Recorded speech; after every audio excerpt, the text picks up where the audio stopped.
There we go. Now it's working.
Chat, I'm a little sick, so if you hear a lot of coughing, or if you hear me like sniffle a lot, or just like sound a certain type of way, it's because I'm kind of sick.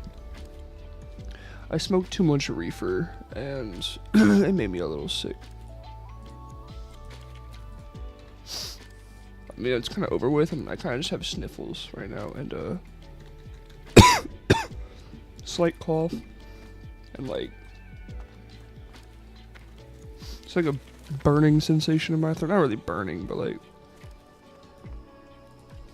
like if you hit, it wasn't really because of like I was smoking like blunts or anything. I just like I had a few cartridges that I was smoking, and I think I was just smoking it too much.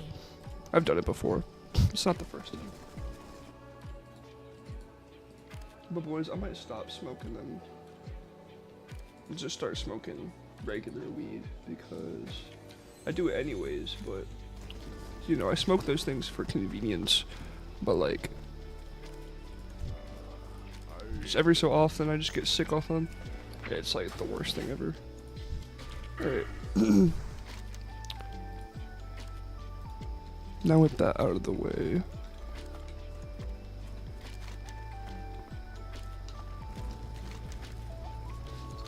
excuse me.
don't like that. Let me turn that off.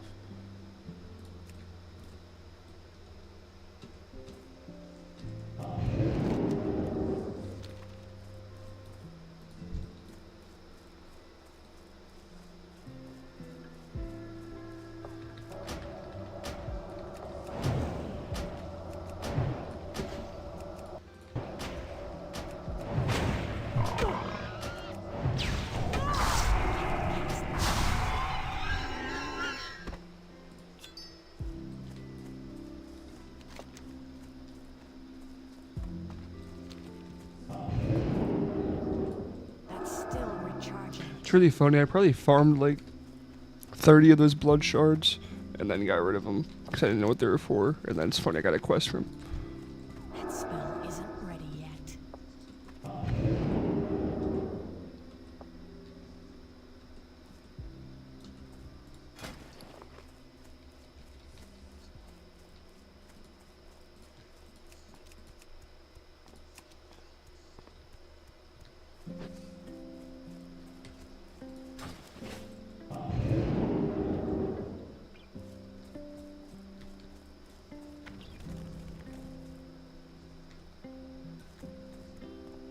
I can't cast that yet.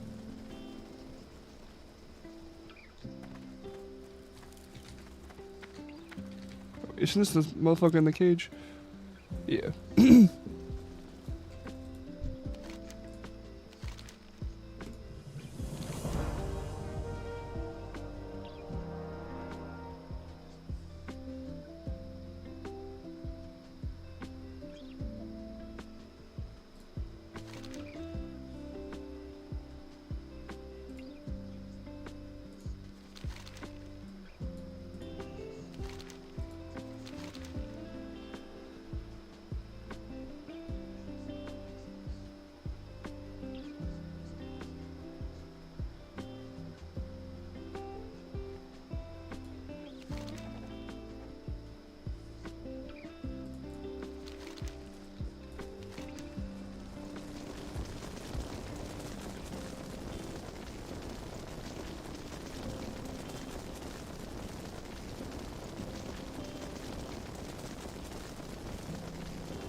I just hate how, like, you have to travel through.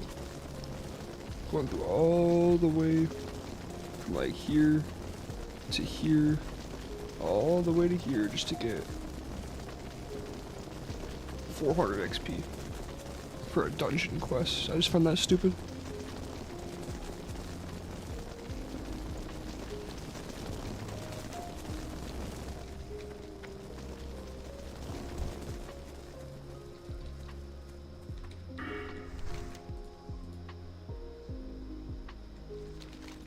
Greetings.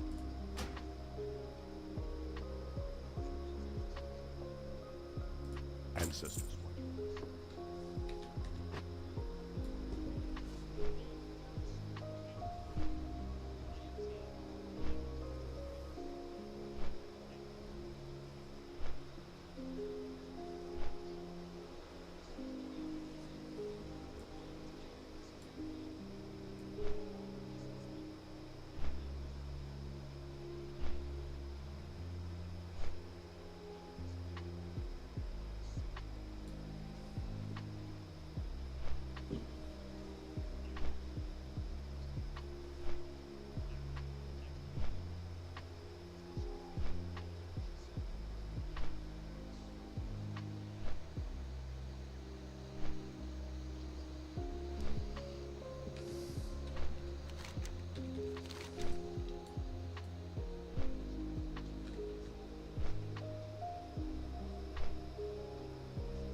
still recharging.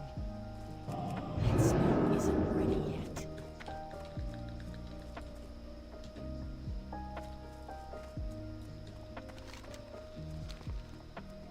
I can't cast that yet.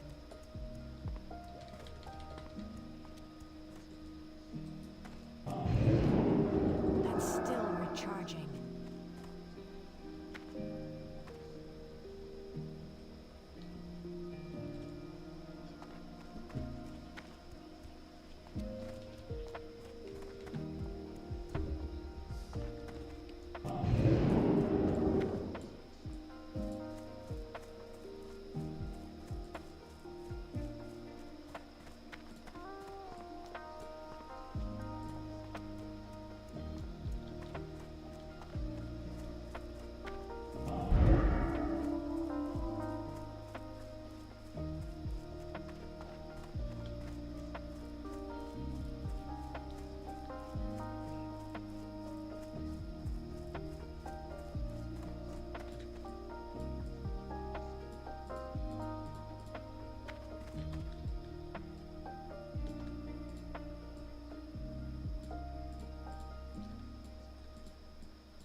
That spell isn't ready yet. I can't cast that yet.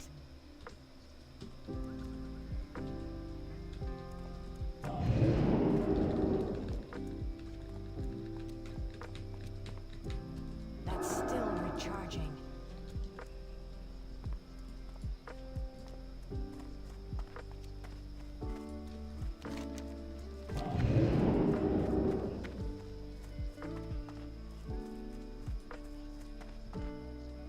That spell isn't ready yet.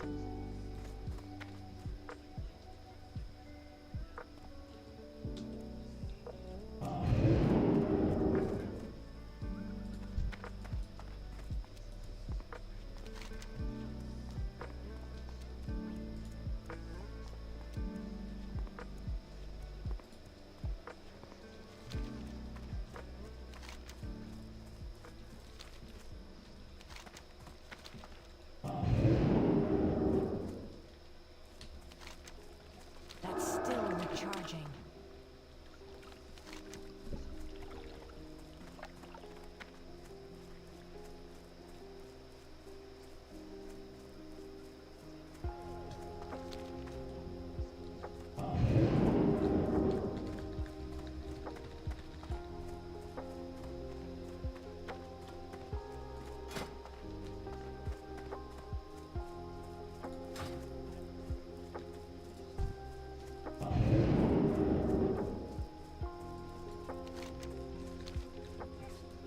I can't cast that yet.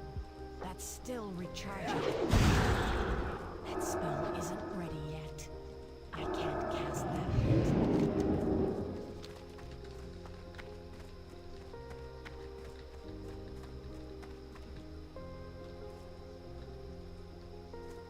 That spell isn't ready yet.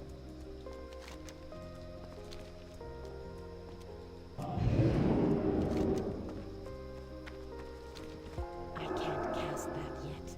That's still recharging. That spell isn't ready yet. I can't cast that yet.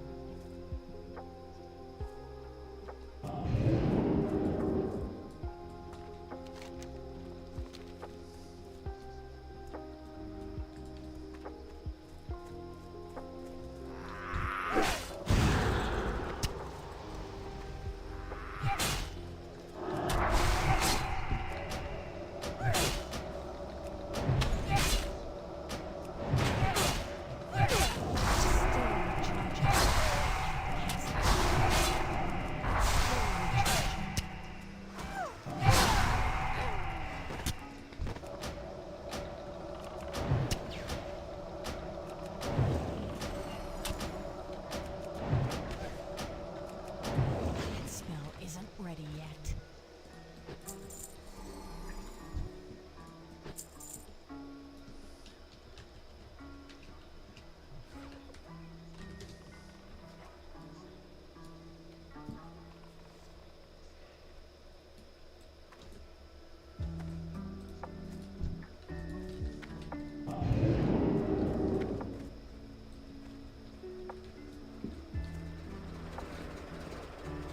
Yo! Talk to me!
This is the quest I'm supposed to do. Talk to me! Motherfucker.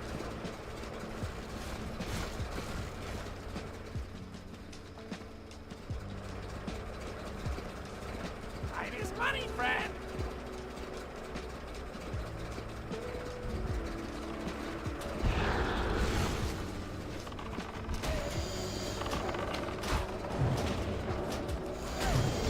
I need a target.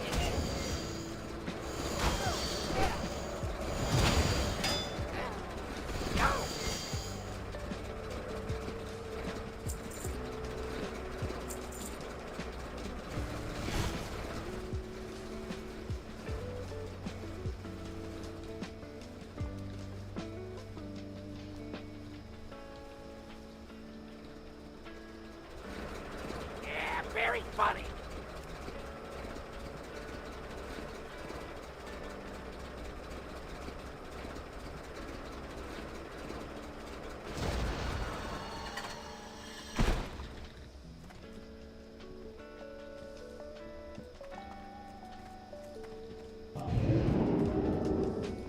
That spell isn't ready yet.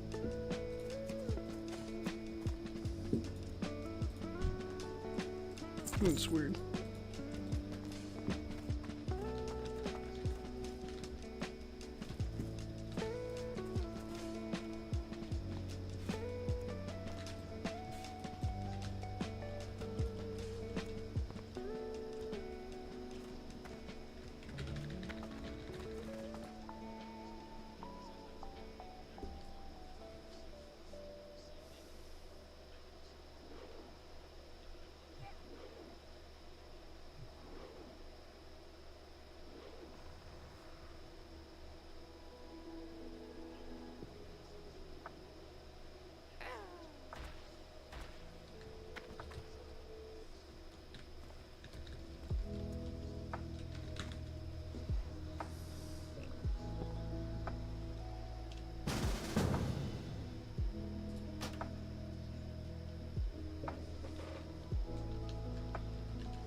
money, friend.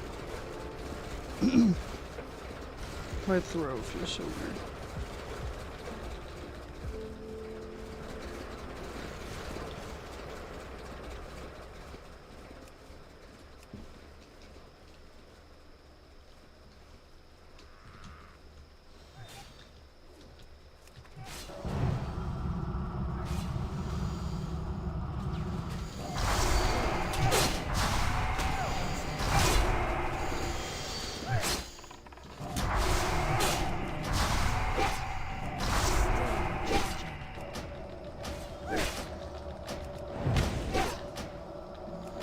Holy shit.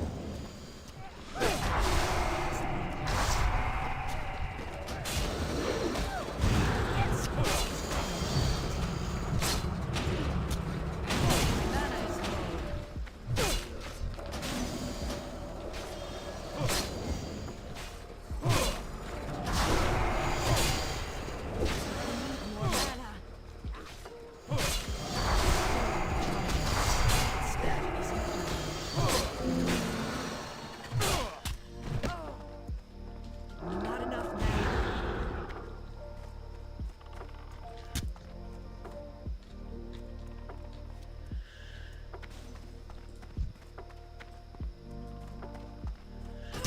Fuck.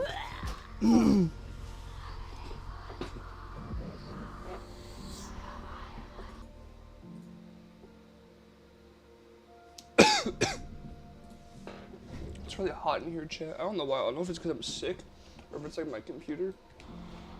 But like, I'm really fucking hot.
They can't join our group.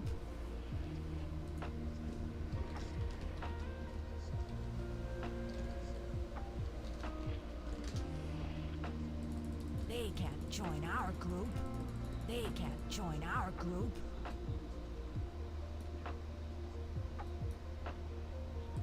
They can't join our group.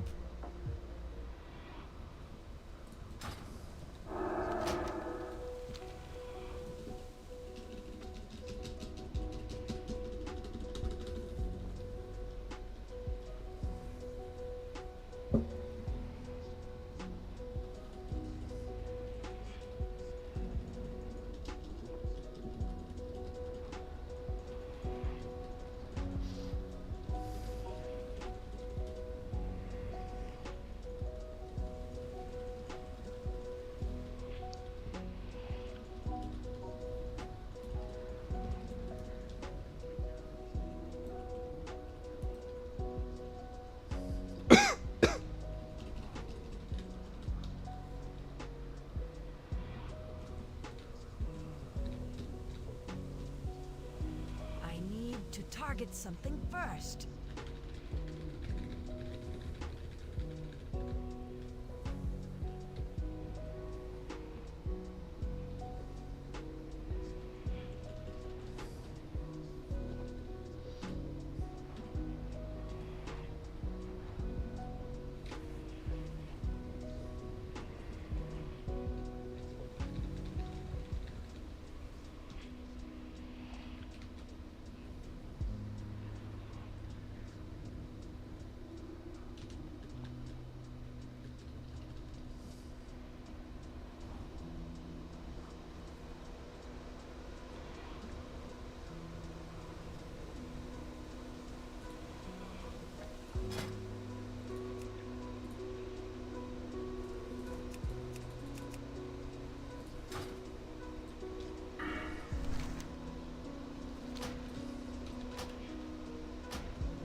I don't have a target.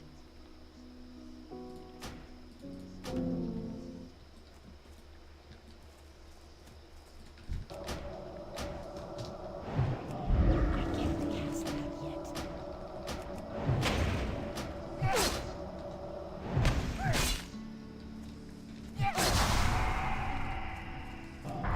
Spell isn't ready yet.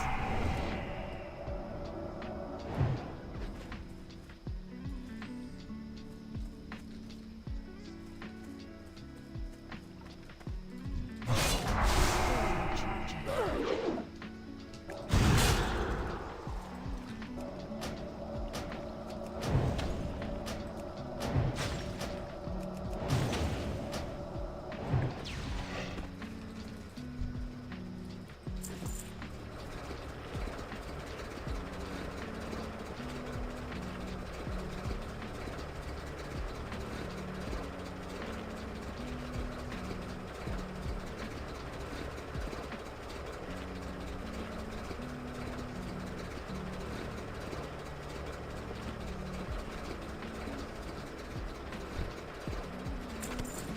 Yo! Hurry back!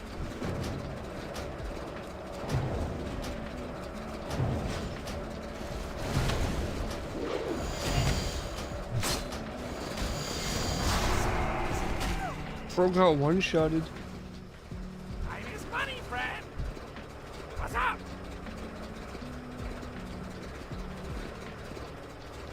Talk to me!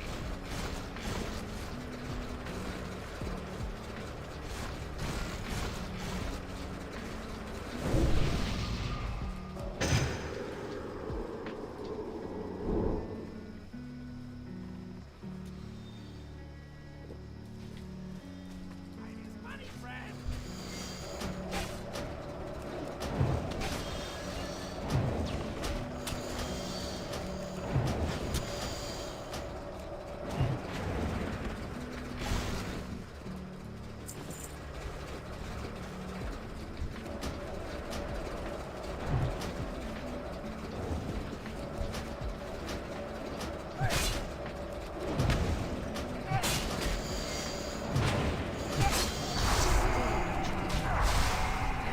Do I do damage to it? I'm so confused. Yeah, very funny!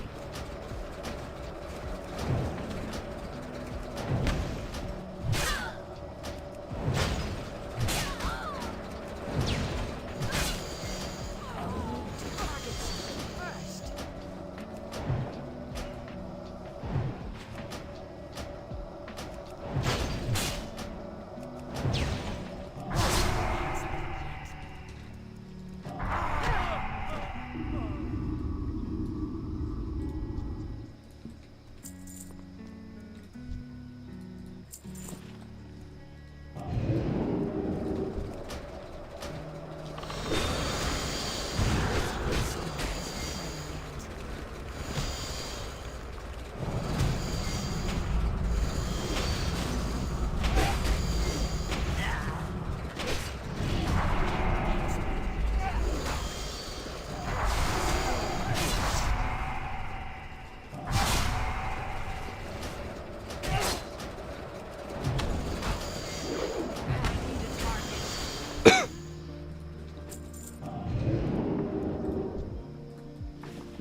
What's up?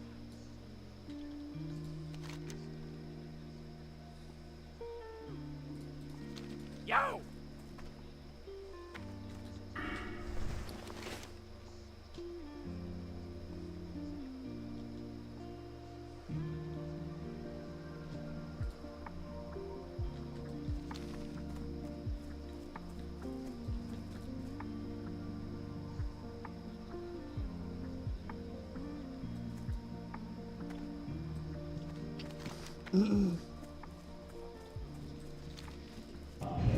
That spell isn't ready yet.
It's still recharging.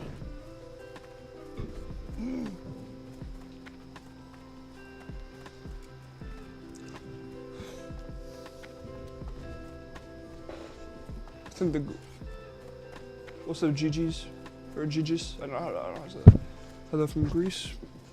I knew a girl that she wasn't from, maybe she was from Greece. I don't really know, but her family was Greek. She was cool. Her name was Christina. Hope you're having a good day. I can't cast that yet. That spell isn't ready yet.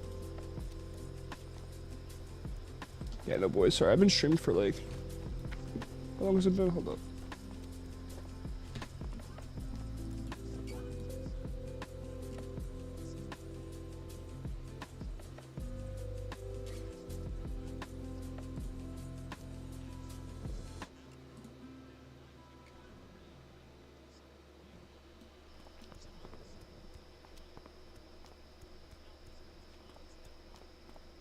Like 3 days, basically. Yeah, sorry, I've been streaming for like 3 days.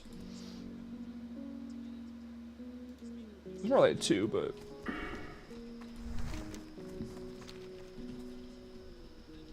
I just didn't feel like playing Classic, to be honest.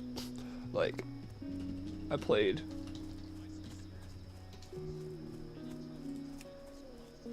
3 days. Like, I've gotten a lot of playtime. Like, probably like 50 hours on this character. I just needed a break. My goal is like a level or 2 a day, basically, before I end stream.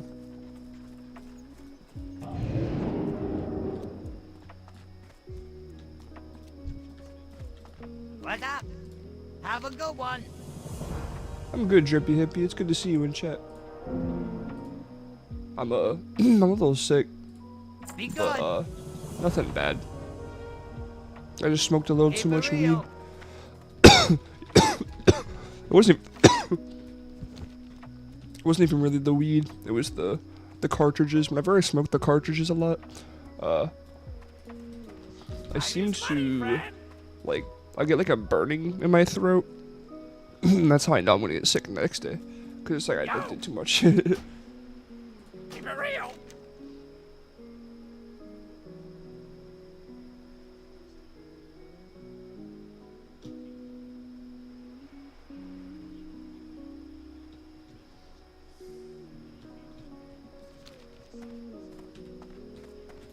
What's up?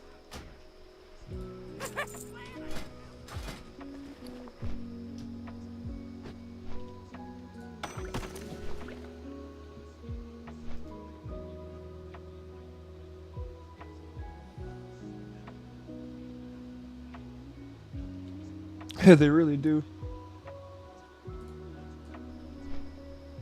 It's not even that like it dried my lungs out. So like when I smoke them a lot, it's like I'll get like a feeling like right here in my throat. And it's like a kind of like a burning, like I've been ripping it too much.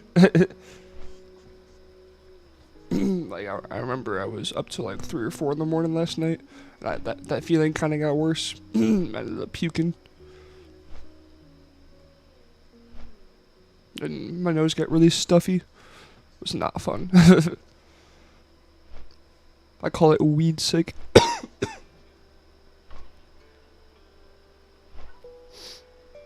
Hopefully tomorrow, or I guess today. Hopefully today I can go get some like Dayquil or something.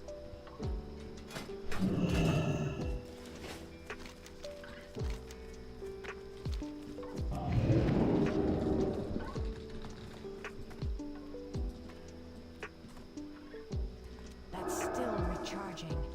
I might stream later in the day today. I'm not really sure what I'm doing today.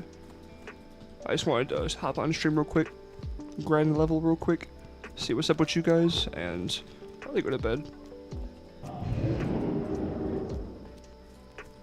Probably be here for another hour-ish.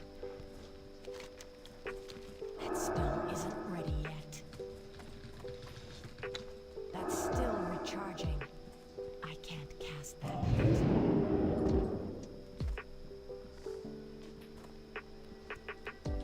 I think after, because I bought like 5 carts. Dab poison, you have 24 hours to find an antidote. That's basically what it is. It's probably not good that I'm fucking huffing wax. Which is why I think I'm gonna start after I get through these carts. Cause truth be told, I only bought the carts to make my ounce last longer. But then my friend told me, he's like, why didn't you just buy it 2 ounces? I was like, you're so fucking right. Why did I just buy? I think it's just cause like, it's for convenience. But like, I don't think convenience is worth me getting sick. What do you need? Strength. Double.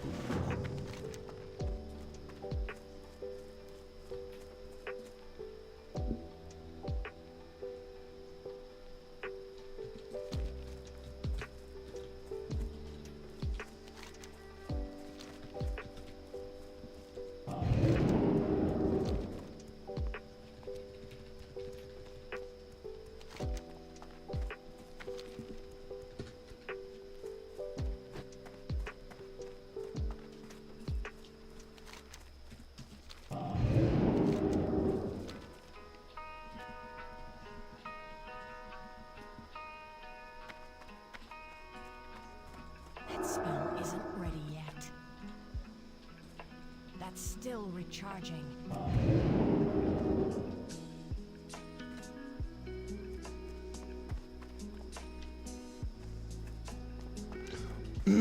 The first time I ever smoked was a blunt, but once I got, what was it, for my senior year of high school, I went to like this alternative school because I was a little bit behind in credits, so it was just like a little alternative school that was a lot easier, and the hours were a lot more flexible, and it was honestly a blessing. But everyone would go to the bathroom before class and just start huffing carts, bro, and fucking that's how I started smoking carts and getting really into weed.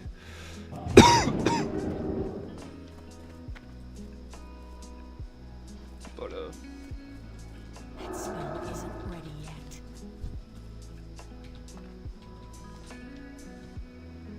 That's still recharging. I don't know, weed, like, it's not super addictive, right? But if you smoke it a shit ton, it's like, this is so cozy since I pandu. That's what I get that a lot. If you ever need something to sleep to, I'm probably here. Or if you're just waking up, you know, drinking your coffee, trying to wake up, or you need something soothing, I'll probably be here at this time every day.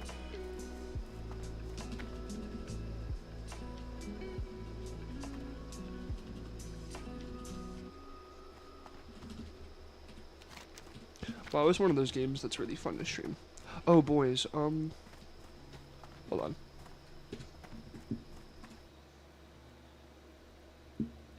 So while I run here,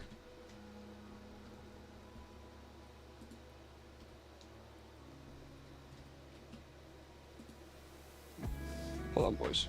So I have a PS2, and I was playing Kingdom Hearts like a couple weeks ago. 12:30 here, so Insomniac grind. Boy, it's almost 4 a.m. over here.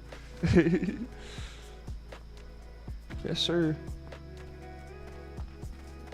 Classic's a lot more worth it than retail. Personally, I haven't really played retail, but retail just does not look good. I might try out the new expansion, because I've never played retail before. But until they release something that's worth my time, I'm never gonna fucking touch retail. What's the point of getting into retail when they're gonna probably release the Burning Crusade? But no, what I was gonna ask, boys, is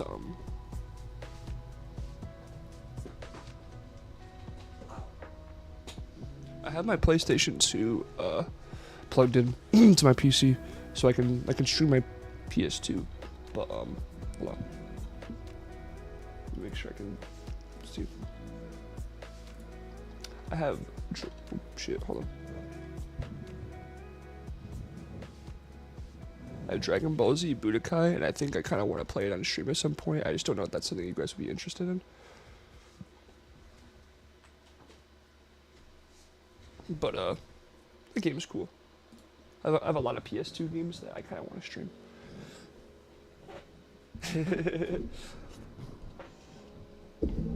Really into Dragon Ball, so I kind of wanted to play that game and eventually get Budokai 2 and 3. Man, I'm so mad. I think I saw Budokai 2 or 3 at the store. It was actually funny. I bought Budokai 1 off of eBay in that same shop that I couldn't find it in. It was there a week later. I was like, I was so mad.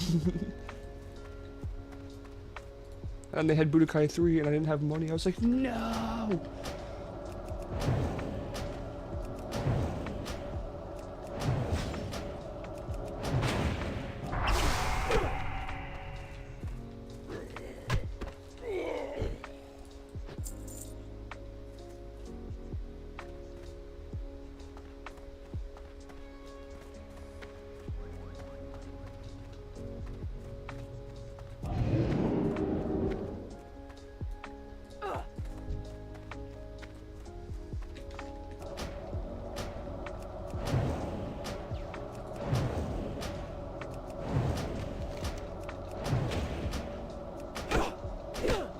I know, Drippy Hippie. I've been slacking on that.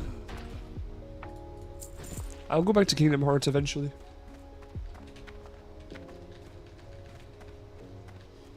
Oh yeah, Sensi. Is it Sensi? Hold on. I'm gonna put that through Google Translate. Pandu. I'll just call you Pandu. I was actually about to pull up fucking Google Translate. You know, I really like streaming to you guys because, I don't know, the people that show up regularly, it's like, I like to talk to you guys. I'm just kind of going through a time in my life where it's just like, I don't know, shit's whack, bro. But like, you know, it's nice to come here and just like, chill and talk to you guys. It's like therapeutic.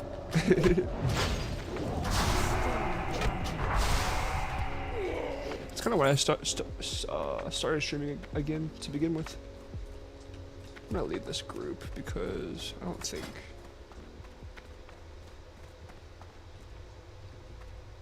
it's my normal name. It's actually a cool name, Pandu. Like, that's your legal name.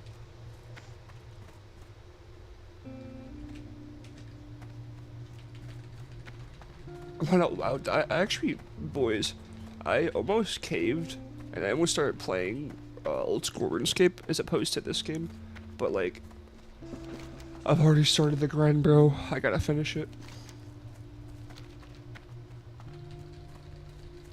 Oh, it's your name will give me a tag. No, I ain't gonna lie. Pandu as like an actual legal name, bro. That shit sounds fucking fire. Imagine getting your ass kicked by someone named Pandu.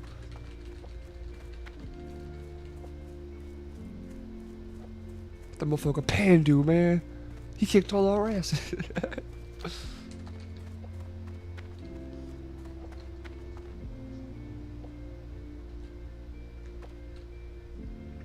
I like when my chat start talking to each other. It's so wholesome. Especially you, Drippy. You talk to like everybody in chat. I love that about you.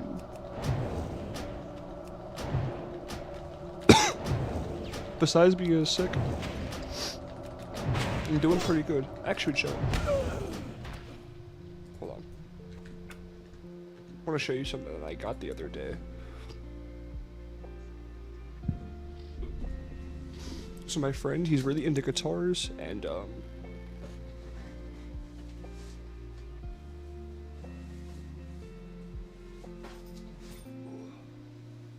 bought a guitar, boys.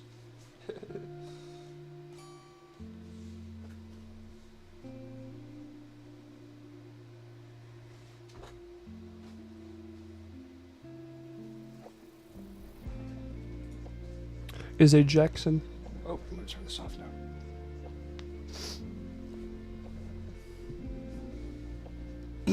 But I was just asking him, I was like, do you have a cheap guitar you can sell to me? And it's his fiance's guitar. Really, we all work together, and he gave it to me. I spent like $150 on it. He gave me this nice case. These really cool like signature picks that he had. Do I already play? No, I do not already play. I'm a drummer.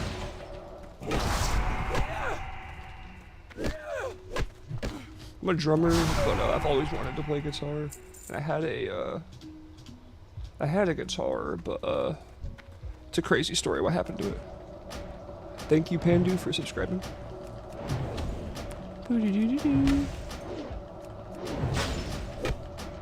I hate that I have an overlay so I can see it on my screen, and I also have one in OBS, so the sound plays like twice for me. I think it plays once for you guys.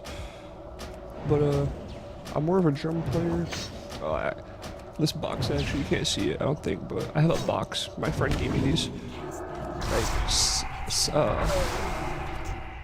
Simeon drums? I forget what they are, but they're like $400 drums, and he literally gave them to me for like 25 bucks. He was like, listen, they're just taking up space.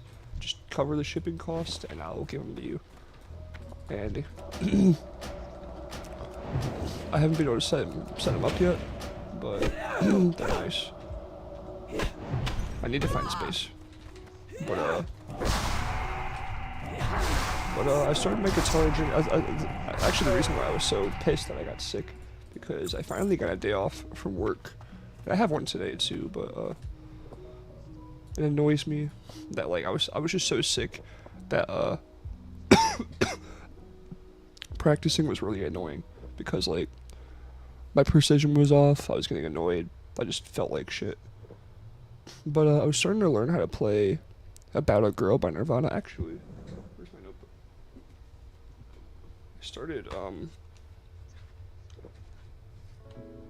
I started like writing down the chords. Hold on. Started writing down the chords, if ever does it. And like the main riff is like 2 chords. On a scale of 1 to 10, I'm so mid, if I'm gonna be honest. Like I'm probably decent. The thing is, like, I'm probably a really good drummer. I just like my experience on drums is so few and far between that it's like I haven't had like a consistent way to practice. But my dad's a drummer. Ever since he was like younger, he was almost in a really big band, but like something didn't work out or something, and they got like somebody else, and it sucks for him. But you know, he always played rock. He always played what was it? Foo Fighters, Nickelback. And when I was a kid, my grandpa had this like tiny little drum kit. It had a tom, it had a snare, I had a bass pedal, and it had a hi-hat and a crash. And I used to play it when I was a kid, and I didn't understand how to play them as a kid, but I really wish I still had that kit. That kit was so cool. But it's kind of what sparked my interest in drums to begin with. I was like, oh yeah, I used to play drums as a kid. And then I actually have a behind my guitar I have a Rock Band drum kit so I can play drums, because I used to stream Rock Band on here. If you guys would like to see me stream Rock Band or Guitar Hero, I have many. I have a PS2 guitar behind me. I have a 360 Les Paul behind me. I have Clone Hero on PC, so like if you just want to do like a chill stream, we could. I could play the actual games. Well, it depends.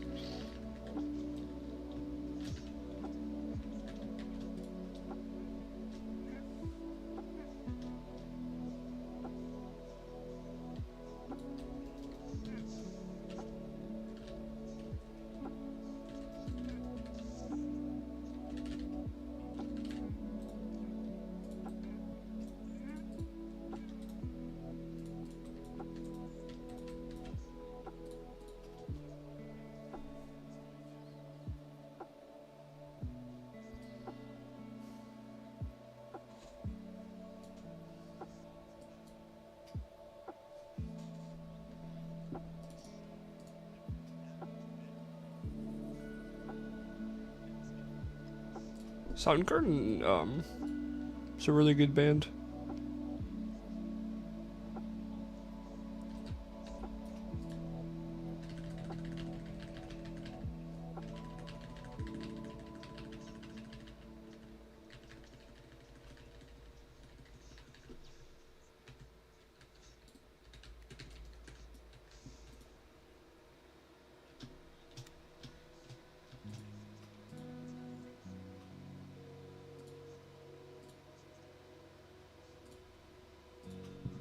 Excuse me.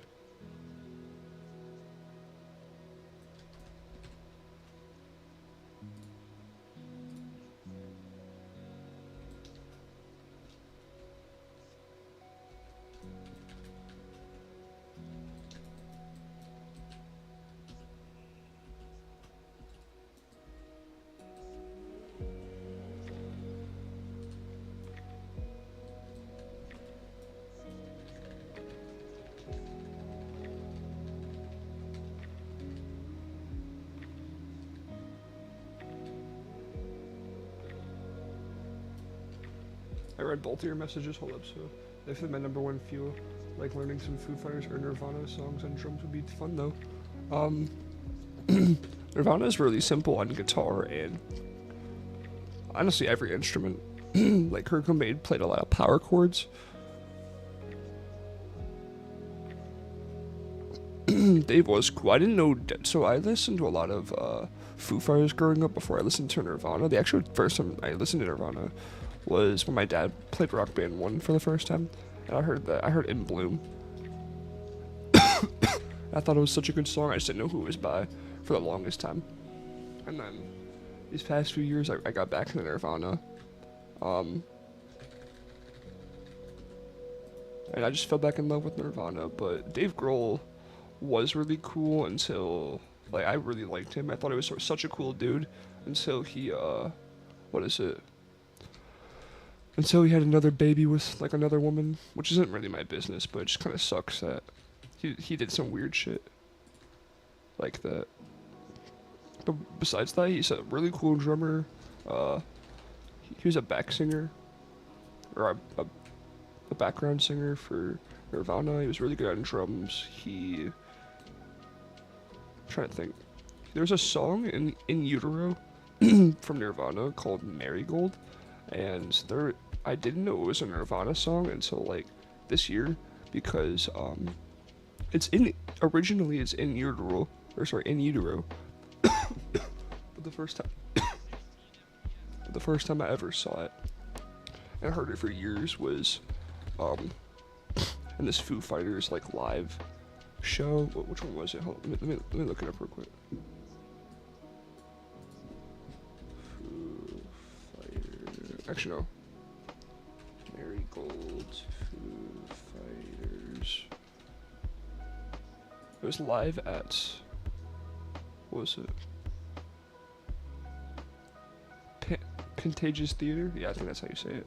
But there's a live album called Skin and Bones, and my dad used to play a lot of Skin and Bones by the Foo Fighters, and then in that same concert they played Marigold, which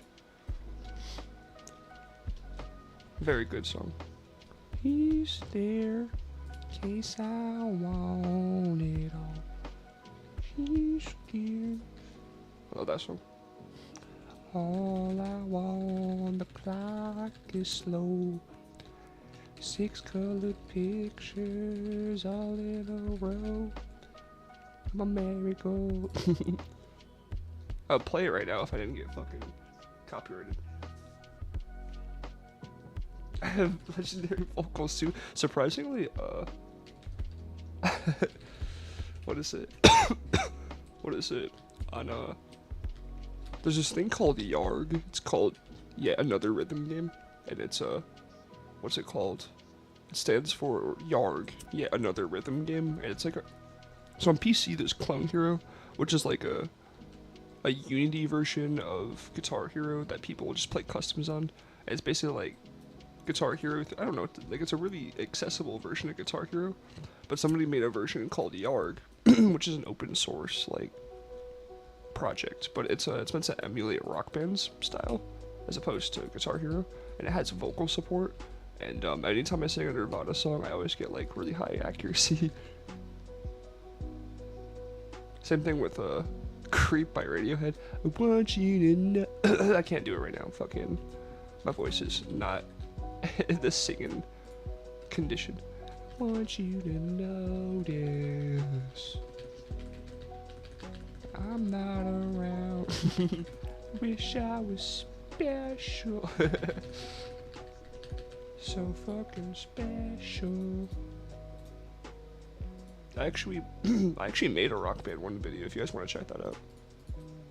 I made a Why is Rock Band 1 a masterpiece? I made a review as a passion project, and I remember whenever I edited the video, I made the intro for it, and like for the intro, the title card, it like fades to like In Bloom, but it's like a really slow and acoustic version.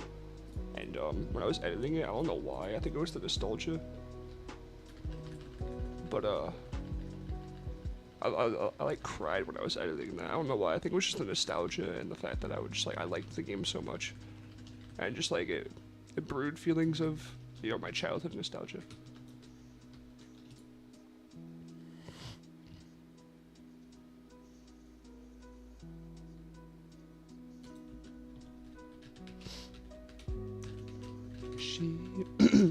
She likes me like a Pisces when I am weak.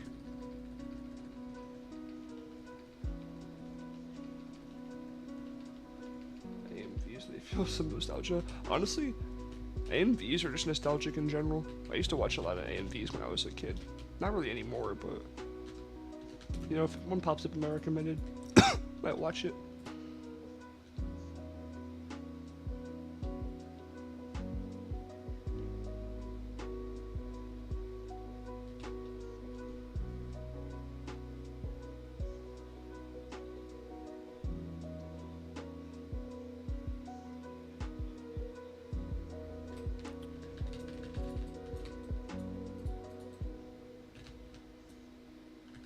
All in all, the clock is slow. 6 colored pictures all in a row. I'm a marigold. A song creation. Movie Heretic. What's Heretic about? I don't think I've ever seen that movie. You might have to remind me. I feel like I watch or have seen so many movies, just either watching them or like through YouTube shorts, that it's like I probably know what movie you're talking about, but like I only know specific clips in my head.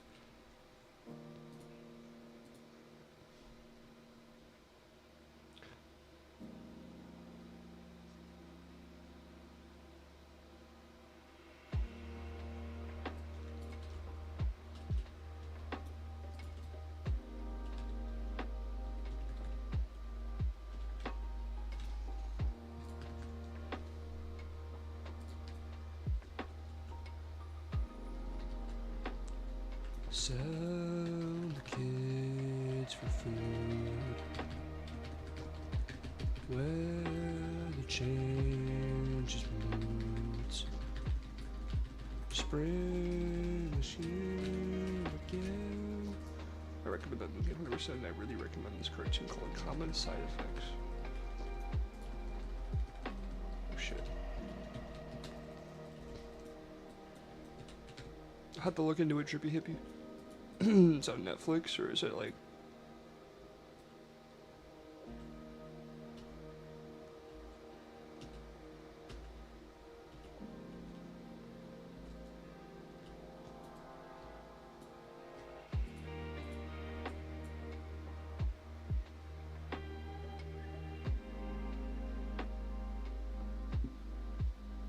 I'm gonna look it up. Heretic. Whenever I think of the word heretic, I think of Halo 2 when Arbiter gets branded with the heretic mark. 2024 psychological horror film written and directed by Scott Beck and Brian Woods.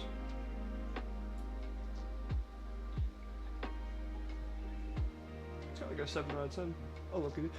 Did you guys know that the Foo Fighters have a horror movie called Studio 666? Me and my dad watched it when it first came out.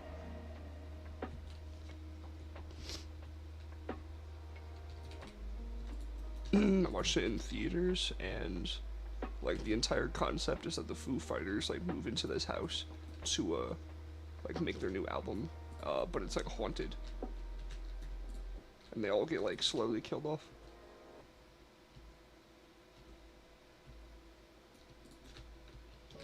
That movie was so cool. It was like low-key mid as hell, but like as a Foo Fighters as a Foo Fighters like fan, it's like it was nice to see. Dave Grohl was really fucking having fun with that. You could tell he was just having fun.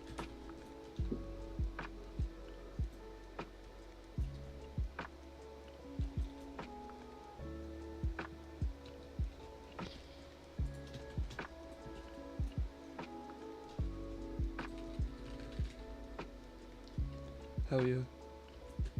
I've actually never listened to that album. I probably haven't heard that.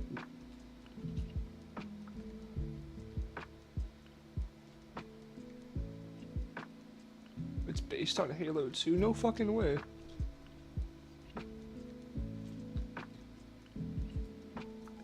Is it actually? It's actually kind of cool. Just that scene where Arbiter just like they have like that big like flame thing. It's like a thing you press like on the people's skins. Oh.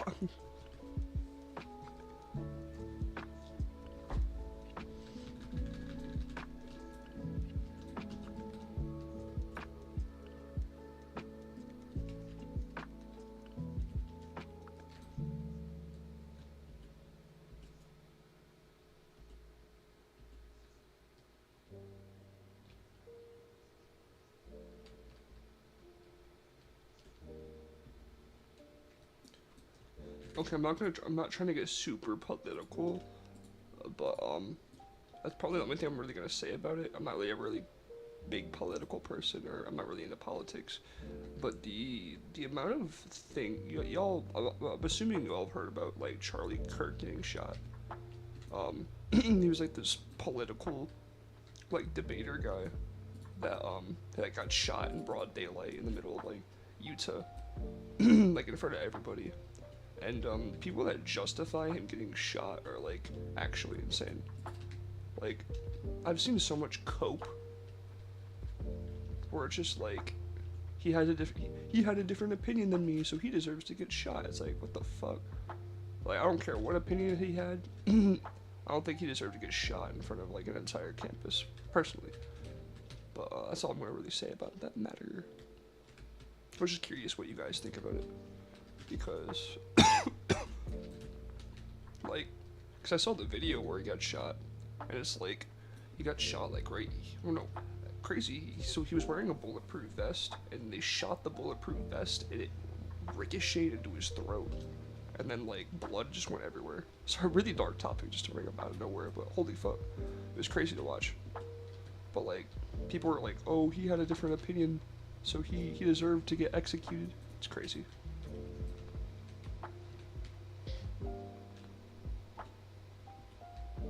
Like, I had somebody's Snapchat story that was like, I got a great birthday present, Charlie Kirk got shot, rest in piss or some shit like that. It was just like some crazy ass shit. And I think it was actually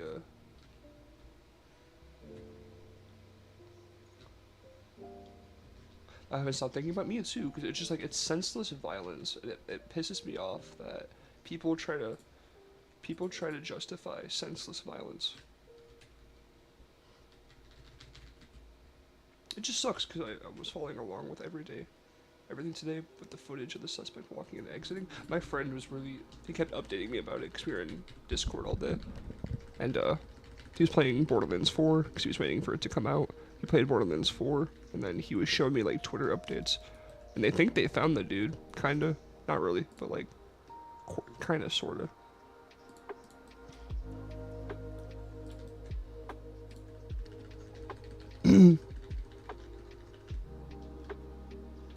The people that like are saying that like Charlie Kirk's death like fixed their problems need to get a fucking job. Cause like, damn.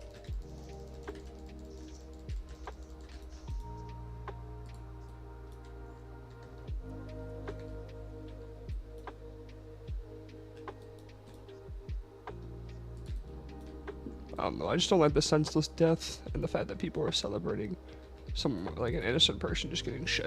Didn't he get, like, executed in front of his family, too? Like, he brought his family there and shit. And, they, like, the person I was watching on my Snapchat story, they were like, why would you bring your kids and family there? It's like, because he was expecting to get fucking killed? He was just debating people? It's like, what do you mean? I don't know, man.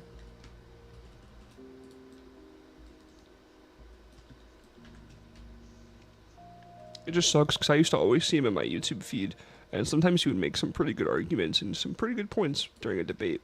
Sure, he had some crazy takes. Sure that he he probably didn't. Me too, Drippy Hippie. Like, just because he had a few like crazy opinions doesn't mean that he deserved to get executed.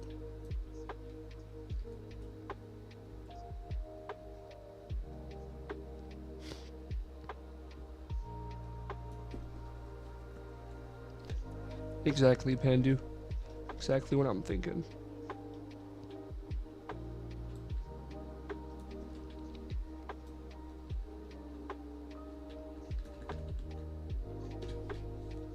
I don't know, man. I can't wait till... I don't know. America's just so fucked right now. Like, it's such a weird country to live in, dude.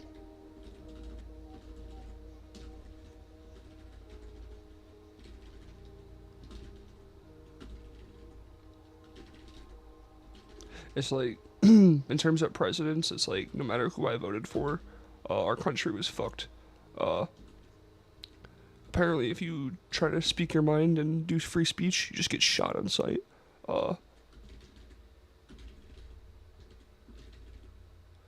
It's like, you just can't have it. But no, what was it? About Charlie Kirk, they found somebody who had a SoundCloud, and they had a song they released in March called Charlie Kirk Dead at 31. And they deleted it the second he, like, got shot. And people think that's the person that killed him.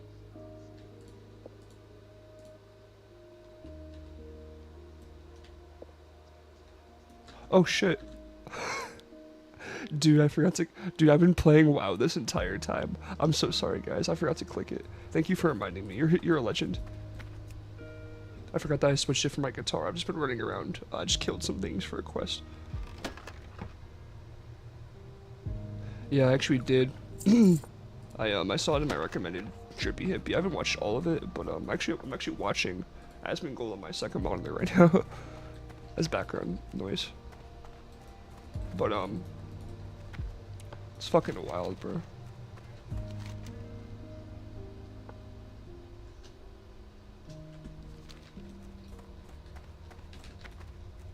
I just want to start this quest.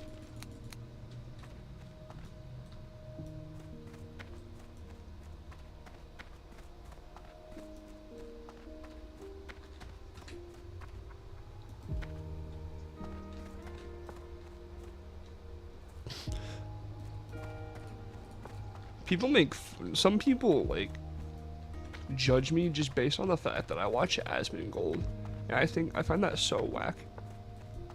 They say that he has like crazy, insane takes, but honestly, whenever I listen to him, it's like most of his takes are completely logical and insane. Now, some of them, it's like you might not agree with him, but it's just like Charlie Kirk. It's just like just because Asmongold has like one or two differing opinions from me doesn't mean like he should get fucking shot.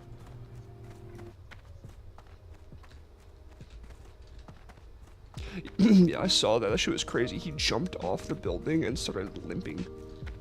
Not only that, did y'all see the picture of him that they found? Like it wasn't like his full face, but it's like a picture of like his front torso and his legs, and there's like clearly like an AR or like a sniper or something just like chilling in his fucking like pants leg, or like it was AR shaped, like rifle shaped.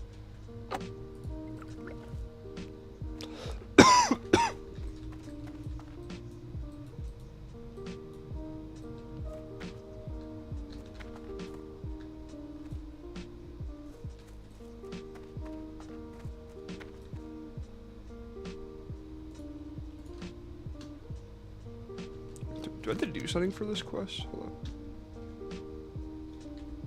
You know what? I probably started the quest and I was probably supposed to escort somebody. I'm gonna... What's this quest called? Protect Kaya. Mountains. Protect Kaya. Abandon. Yes.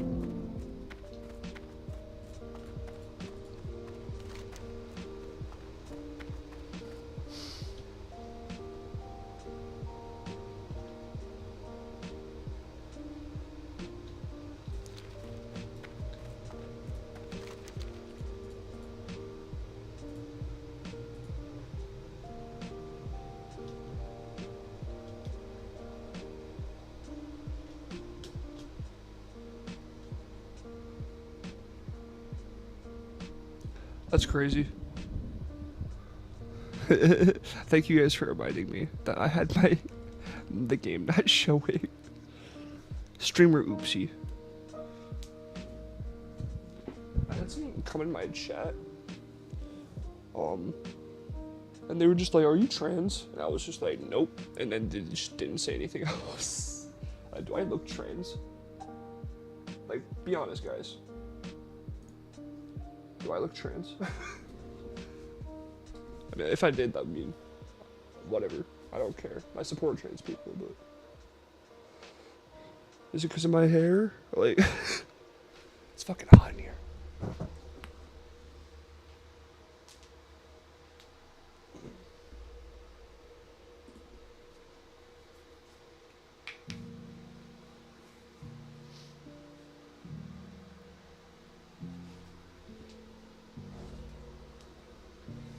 I think it was the, I was wearing my stoner hoodie.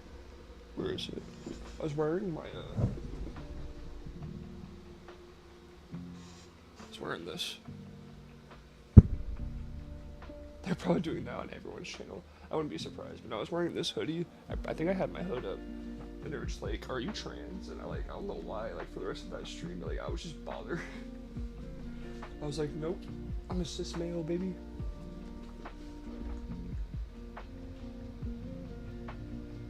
I saw the cozy WoW stream and the Nirvana shirt. Hell yeah. Pandu, what's your favorite Nirvana song ever? I have Bleach on CD behind me. I also have like a compilation album. I want to get Nevermind on CD. I had a really nice CD collection until I crashed my car. It was not a fun time, chat. I crashed my car because my grandpa, he like 20 years ago, he built like this 3-story house up north, and about in April, something happened and it burned to the ground by all those hard work. Polyminer, that's actually a really good song. What he say? He said, how's that song go? Polly want a cracker.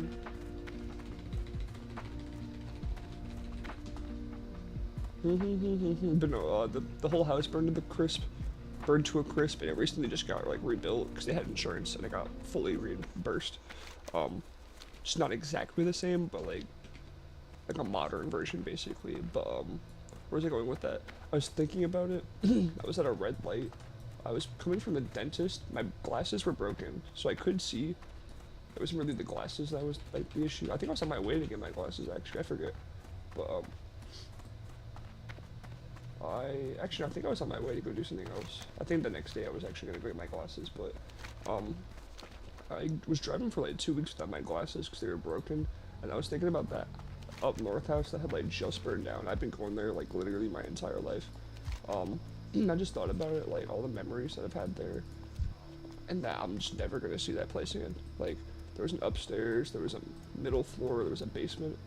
And I'm just never gonna see, like, there's so many little things from, like, my childhood that are just gone now, and it kind of sucks. And I was thinking about that, and I was at a red light, and there's 2 lights, it was a bridge, and I saw one light go green, and I thought that the other one that I was at was also gonna go green, so I started to go, and then a Tesla slammed into me.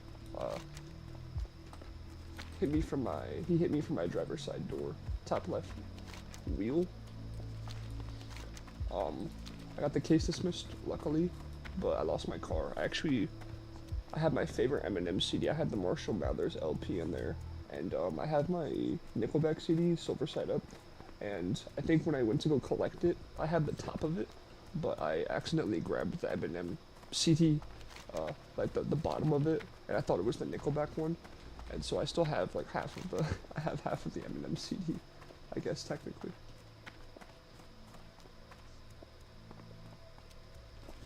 But you know, no one got hurt in that fire. It was just like a crazy thing that happened.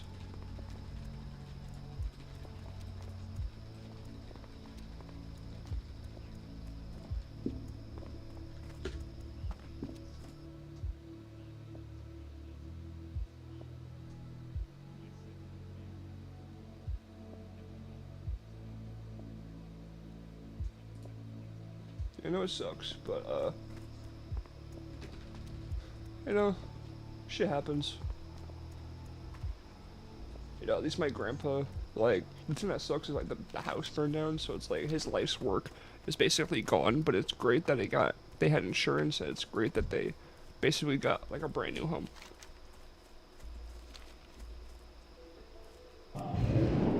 Like, dude, there were so many things at that house that, like memories-wise, like, for example, it's probably still there, but I had a pirate ship that my grandpa built, like a little pirate ship, and, what is it?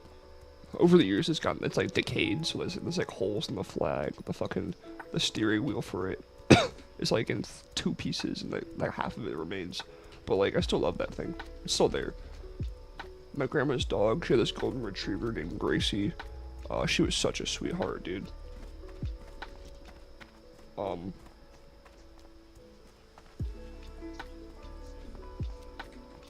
Cali. I'm in Michigan, so I think it was just like, I think they just had insurance.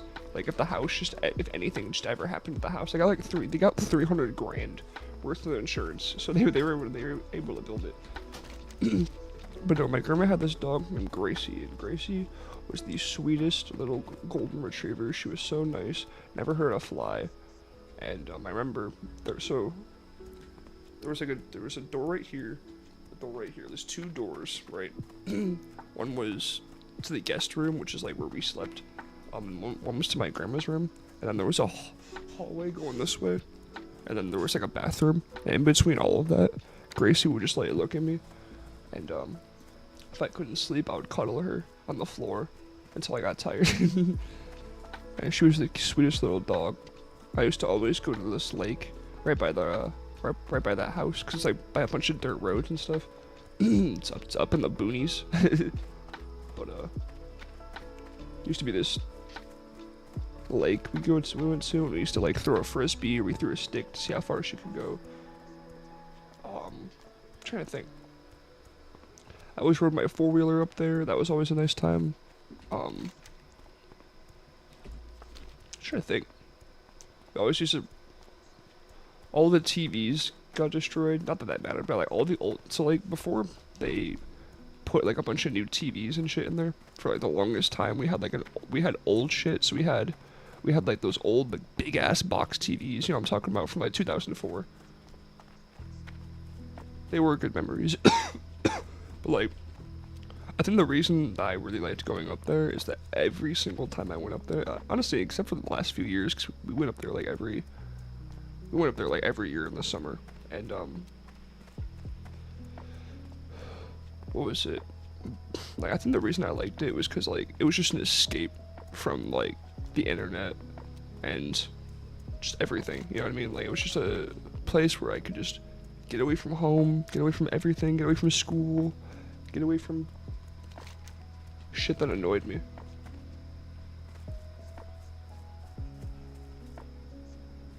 Yeah, the huge, like the big ass like CRT TVs.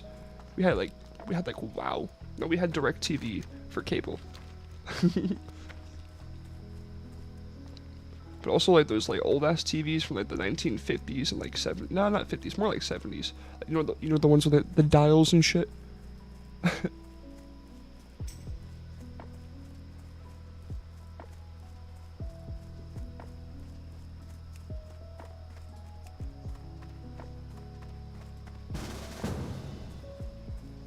Autistic game.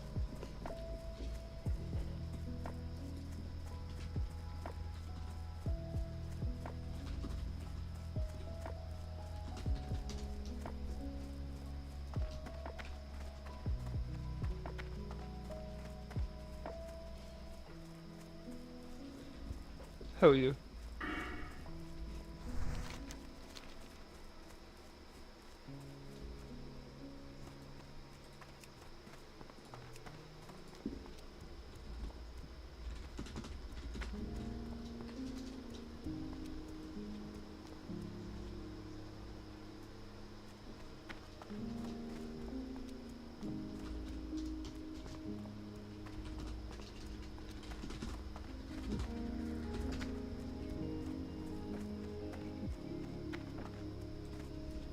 Hell yeah, Pandu. I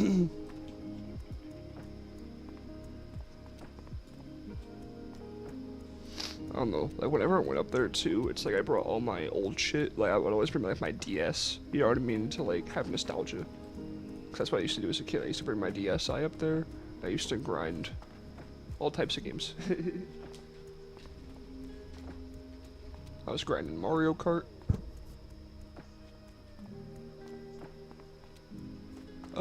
It's only September. Michigan, honestly, because of global warming, Michigan's like not as cold as it usually is. So like right now, it's like we just like got through summer, and when it's these last few summers have been really fucking hot. But summer was hot. September to October, it's like fall, so it's like we're just kind of chilling. It might get cold, it might not, kind of thing. And then like during November, unless like it snows for some reason, like in October, because it used to do that sometimes.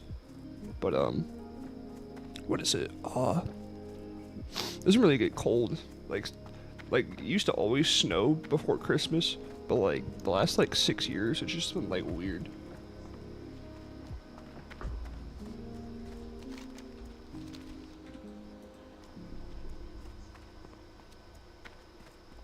It definitely has. The seasons definitely have changed a lot.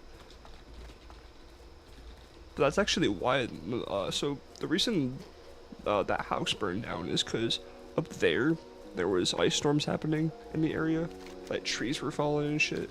And so they went to go check on it. And then they were there for a day. And then they were using this thing for heat and it didn't work. And inside the living room there's like this fireplace. And my grandma and grandpa used the fireplace the next night for heat. It was fine for all night. And so my grandma, she put all the scraps of the fire in like this little box. My poor grandma, she put it in a cardboard box. And she probably didn't think about it, but She put her hands on like everything, and there was not like a single ember. And she left it on the deck, and somehow, some way, that thing caught up in flames, and they came back, and the fucking house was on fire, like a blaze, bro. I feel so bad for my grandma, cause like she feels terrible. That spell isn't ready yet.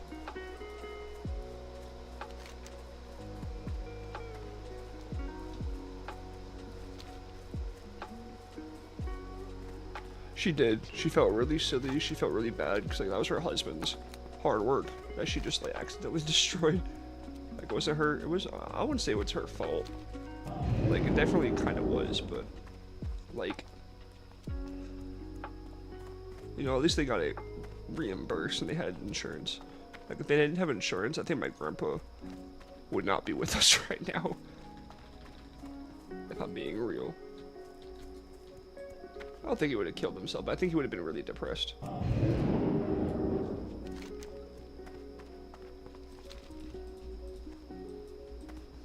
You never know, though.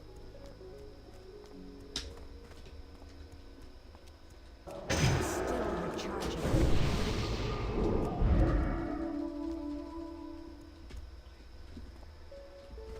Boys, we're almost there.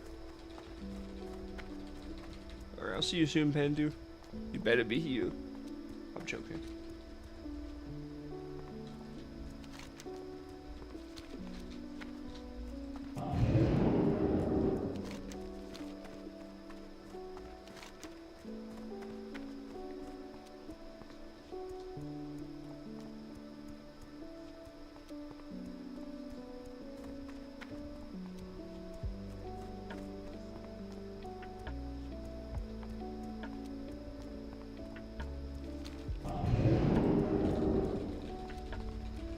Holy shit, it's 4:20 in the morning. I didn't even realize, boys.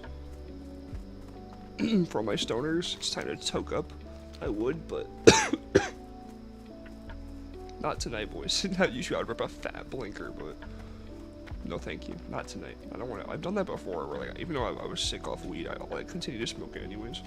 And it's just not today. I took a day off because it's just like I don't need to smoke every day. Even though like I do smoke it every day, it's like when I'm sick, it's like it's just gonna make it worse. Me getting sick off of weed is my body telling me, hey, stop that shit. Take a break. That spell isn't ready yet. That's still recharging. I can't cast that yet. That's still recharging.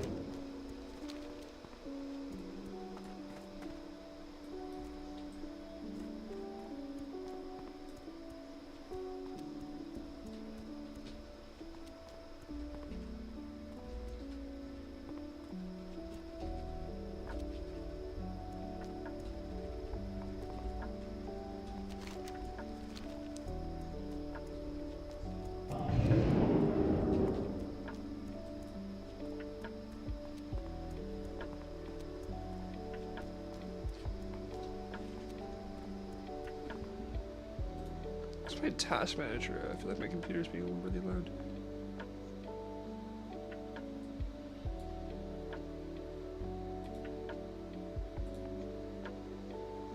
Oh shit, I just closed the game. Oopsie. I closed my battle.net and it just closed my entire game. Great.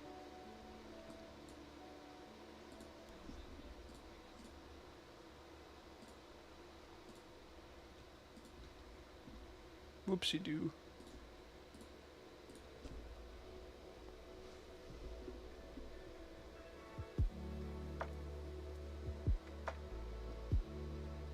Twas an accident.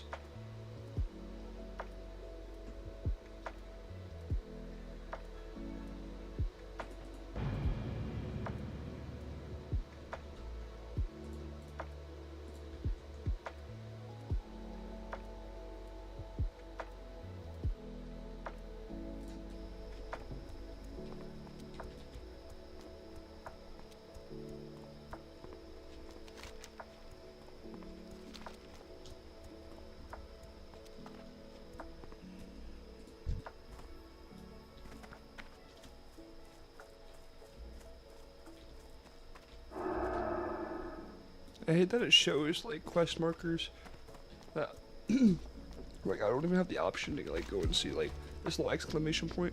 It's supposed to be right here, but I don't see anybody. Oh wait, maybe this is him. Hail. Well met. Ancestors watch over you.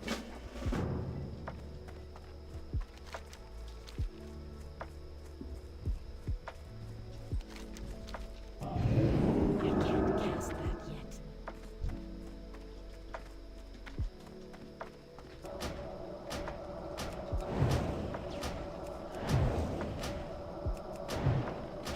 Yes, I do. So, Handu, I'll I'll show you the server that I play on because it's very confusing when you're getting into Classic. So like, I'll give you like a brief rundown. I had to do the same thing to Trippy Hippie because it's a lot. So hold on.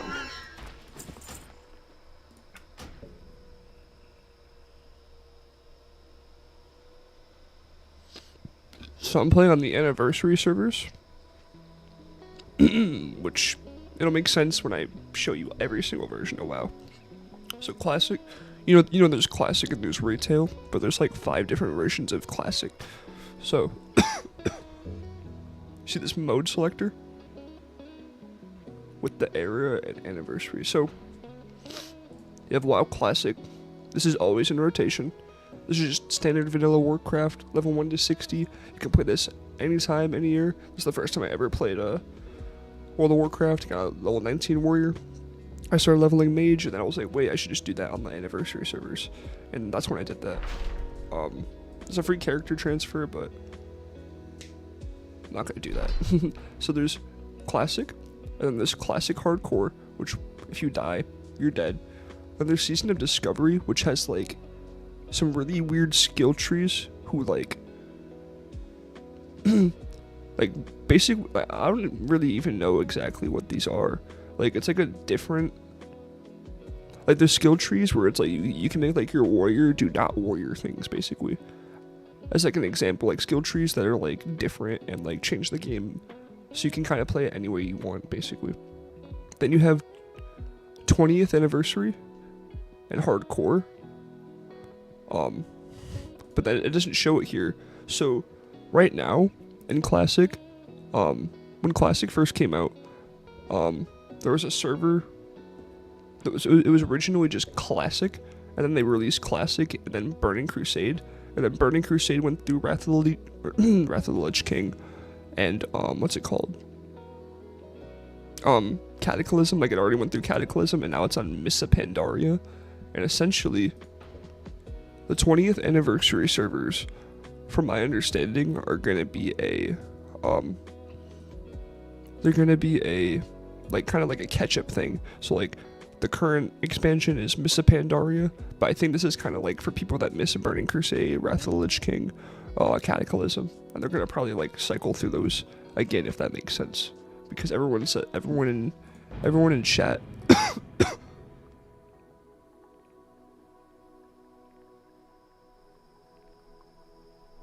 What's era? It's era and or character copies. So the free character transfer, I assume you could just like you get one free transfer, and then you can probably like transfer like one of your classic characters to anniversary, I believe is how it works. Oh, era is just regular classic? I did not know that. Where it's permanent. Oh, that makes sense actually. Where it's permanently era. That's cool.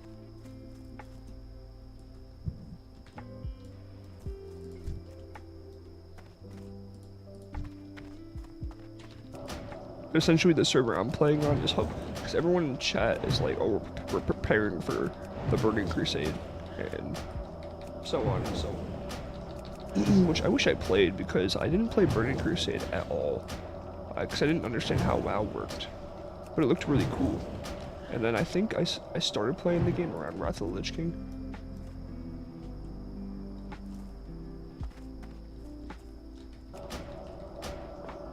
Yeah, all the population is like in the anniversary servers, like in the original servers, like classic, they're kind of low. Like every server's low. Like even hardcore is like low.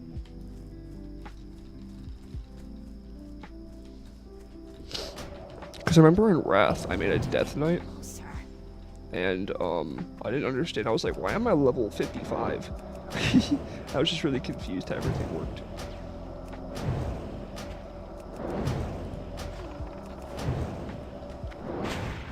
That spell isn't ready yet. Oh, I'm running.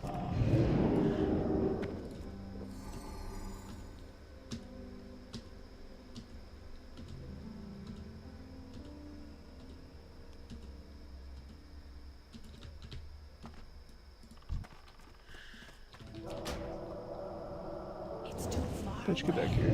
I can't cast that yet.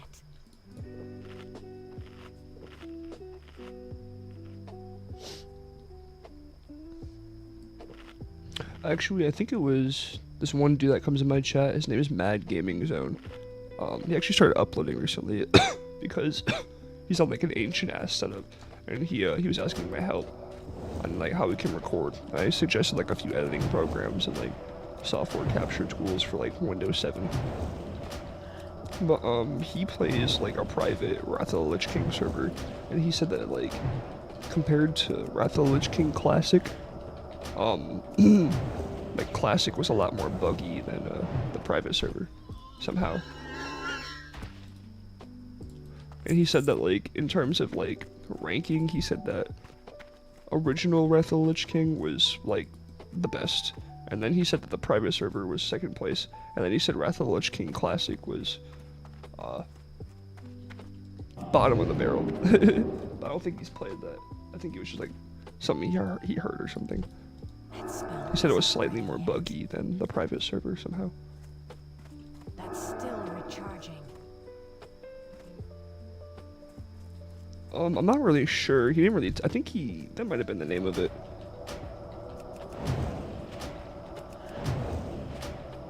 He posts like he's on like a PvP server.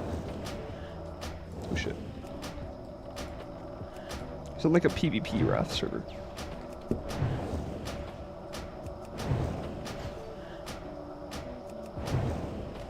It's true. I can't believe they actually like fault. I mean, it's not surprising for Blizzard, but it's kind of crazy that they're suing them for making Turtle WoW.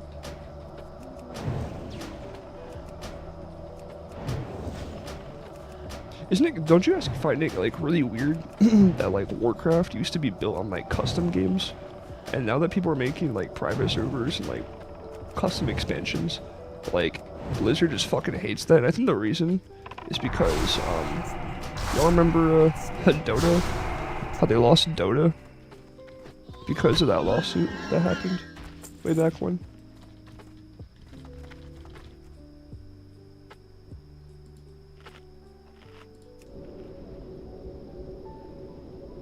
See, the thing about a WoW private server is that I think in order for it to not get taken down, it's just like any other intellectual property that you can make mods for, and it's that you cannot profit off of it.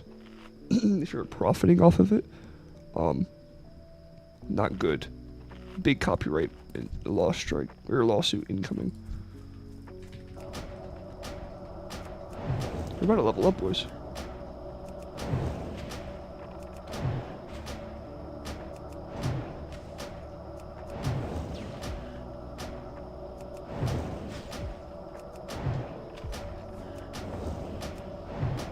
I think when I finish this level, I'll probably watch some Asmongold with you guys, because I kind of wanted to just like level up once, and then like maybe watch something until I get tired. Like maybe react to some stuff with you guys.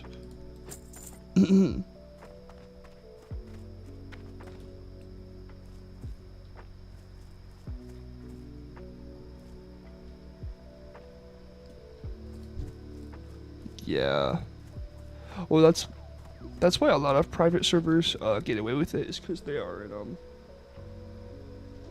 what is it? Yeah, I was watching Asmongold, so we could probably watch some. I always watch Asmon on this stream, like whenever I'm taking a break and eating and shit. But I think that the reason private servers don't get taken down as often is that they're in a foreign country. Because if you're in like a certain range, like, and they literally can't get to you, then like it's GG. They can't do anything about it.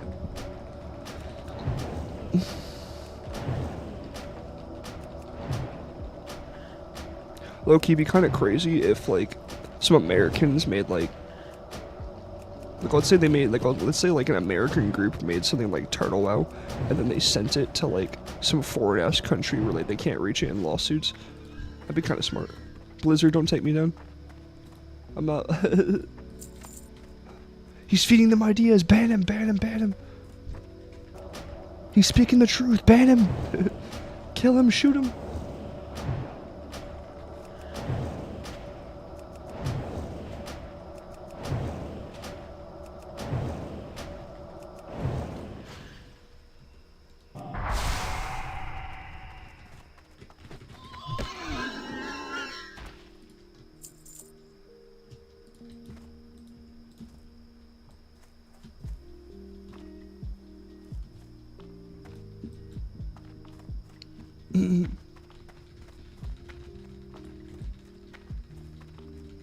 Something in the way.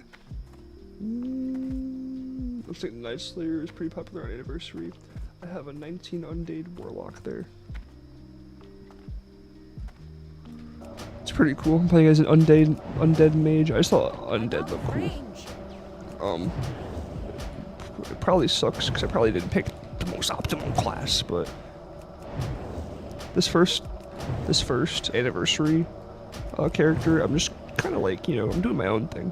I think if I do start a second character, woo, that's level 11. Everyone put grats in the chat. Or GZ. Everyone put GZ or grats in the chat.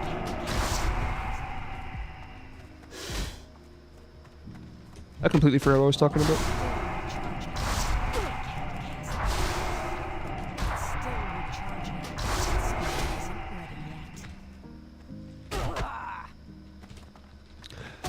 I try to play everything. I try to play games I enjoyed. That's why I kind of went through WoW. Like, I was starting to stream Kingdom Hearts, and then like I just kind of got back into my WoW addiction. It's been like 8 months, so I just kind of went back at it, and it's really fun. Oh yeah, I was talking about how like I wasn't like min-maxing this character. I'm just kind of learning the game, just learning everything. We're gonna max out Frostbolt. And then this is all max. This is max. I just need to improve my Blizzard. Blizzard? Like the game developer? No, play it. I'm probably gonna farm whatever item I need.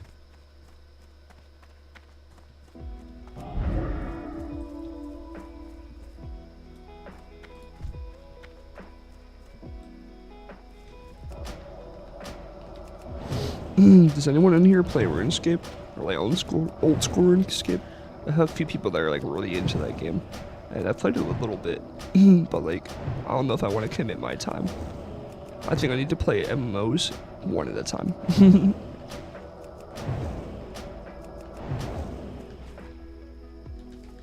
Plus I think RuneScape, from what I've heard, it's like, it's my main, it's so good. Hell yeah, old school RuneScape just looks so cool.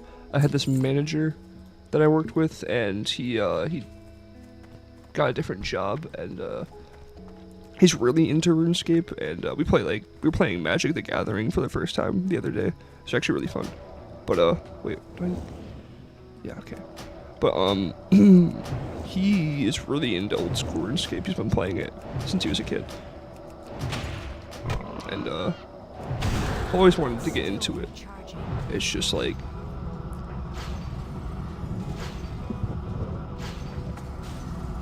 would be a good video to watch before bed. Yeah, you're right. Matt Season always has good videos. I like his videos like why X World of Warcraft expansion was good or bad. Oh yeah. Plus you can play RuneScape on your phone, which is crazy. I heard RuneScape 3 was like terrible though.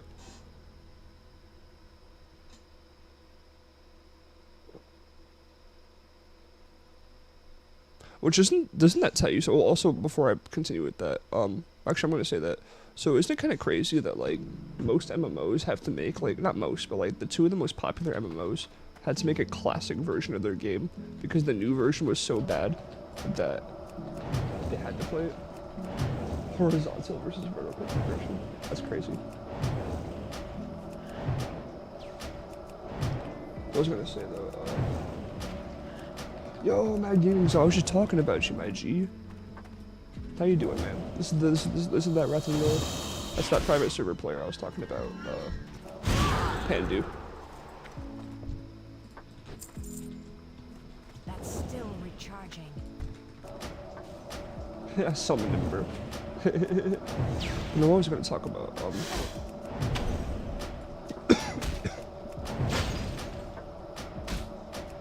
The reason I'm waiting to go on to RuneScape is because most people say that that game, it's not like World of Warcraft where it's like every expansion you basically get like reset. And that like you can pretty much start RuneScape in any year and it'll always be like the same experience, that they're just adding more content, which is honestly like old school RuneScape is pretty much what is it? I forgot what I was talking about because I started reading chat. I got mad because of my PC from Jesus Christ era and smashed it. Wireless USB stick got broken. So I was offline for 2 days. Good thing, Mad Gaming Zone, I have not streamed for 2 days, so you haven't missed anything.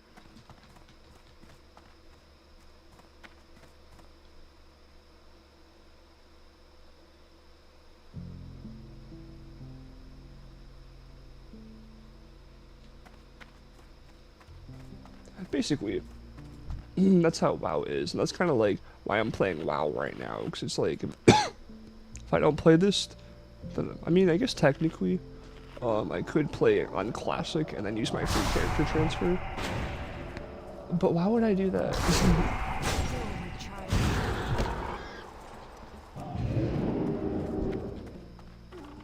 I'm aggroing a lot when I should not be. Oh, I'm so fucking dead. Oh, come on, move. That spell isn't ready Hit yet. that blink, hit that blink. Yes, the distance chat, distance.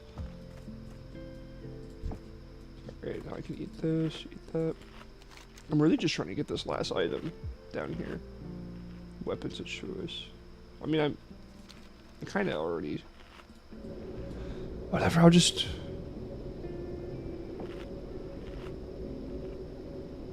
I was gonna say, I'm gonna Hearthstone, boys, and then I'm probably gonna log off and then watch some Aspen before I go to bed. And then probably go to bed at around 5:30. But no, I'm trying to download HD version of my server, not for the looks, but for more stable FPS. But it looks like I can't do it on Windows 7, where I am a bum. But when I start working, I am buying a new PC. Hell yeah, dude, I don't know if you can, I don't know if your computer can upgrade to Windows 10, or no, actually, you can't even get Windows 10 anymore. Windows 11. If you can get Windows 11, I would try, but I'm assuming that your computer's on some older hardware, and that you shouldn't do that if you have older hardware, because I feel like Windows 11 is just so bloated that, like, new computers, or old computers can't really handle it. But yeah, boys, we leveled up like I wanted to for the night. Made a little bit of progress. It is all about this server when I am playing works better with my old PCs. That's crazy.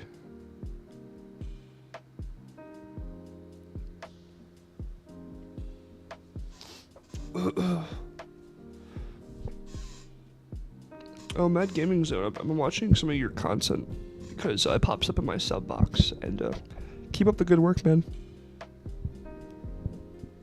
I know that you were using, I don't know what, I don't know what program you figured out using to, like, record your screen, but, I recommend Fraps. Fraps. Like, it's an old-ass recording software from way back in the day. But I'm coming to try Blizzard shit. We're gonna convert them, boys. We're gonna convert them to classic.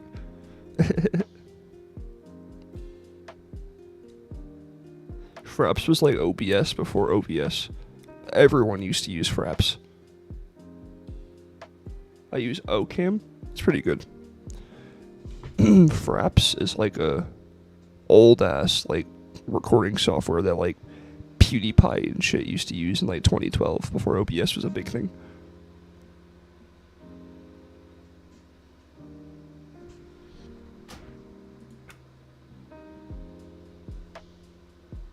Imagine if I just clicked delete character.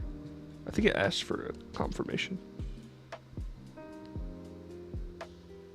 Hell yeah. I like watching the old PewDiePie Amnesia compilations.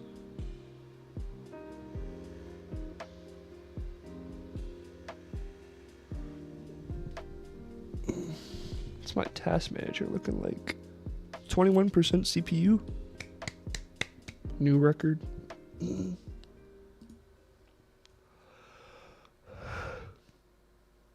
Pimple on my fucking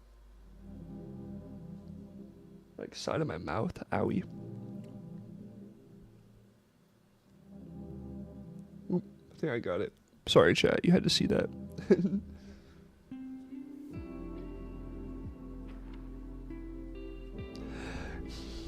No worries, Mad Gaming Zone. I thought I would bring it up to you because I was watching your videos and then I forget where I saw it, but like I saw Fraps in some random ass video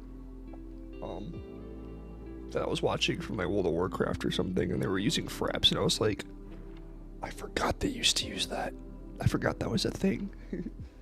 Cause I'm so used to using OBS now that it's just like I don't really think of older programs because like OBS is like the standard, I would say.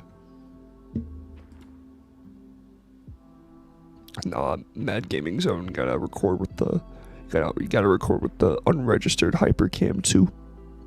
I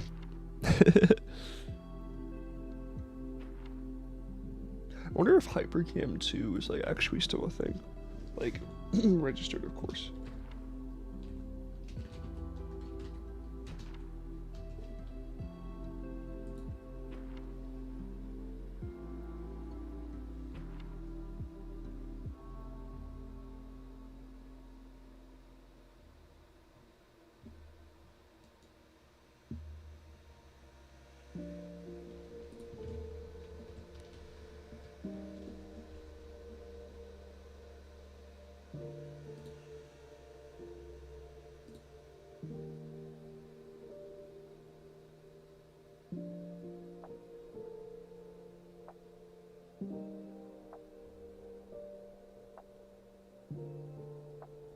That's kind of funny.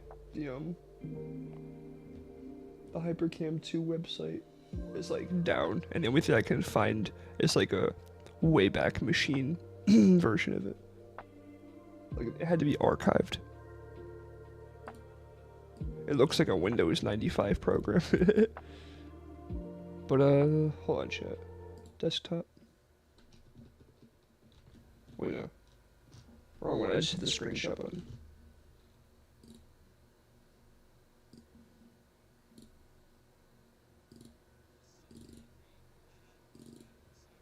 Actually, I think I was gonna watch something. Hold on.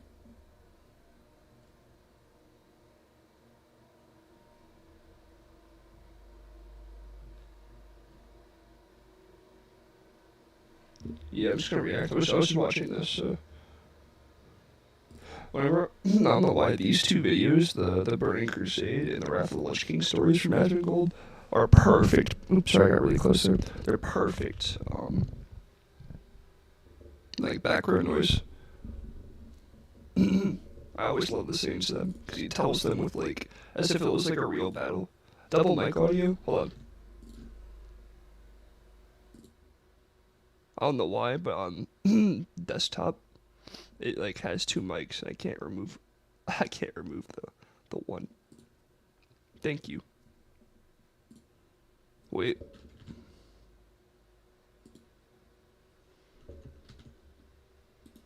I am not hitting this get rid of that.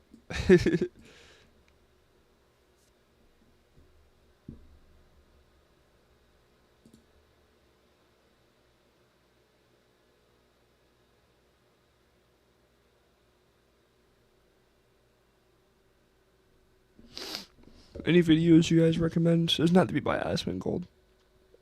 This video about his mom was actually kind of crazy. Like, his mom was definitely spiraling. But, like, he made sure she was happy before she died. And all the people that, like, Hassan, that were like, he literally killed his mom with the condition of his house. The Mad Season one, that's what you were talking about. What about old school RuneScape?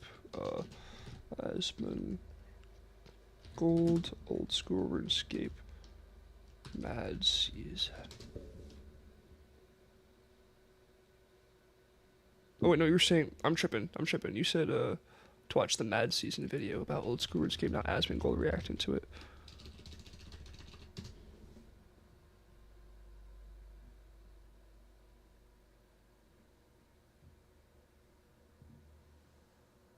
You said it was which one? It was The Great Divide.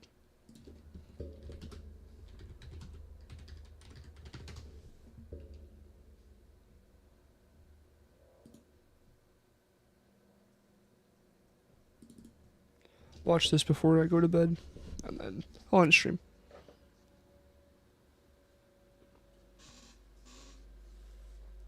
Wait, yo?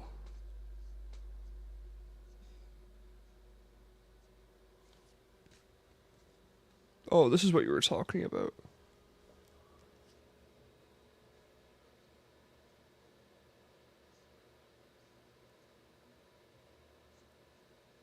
No, you're good. I love watching Mad Season's videos.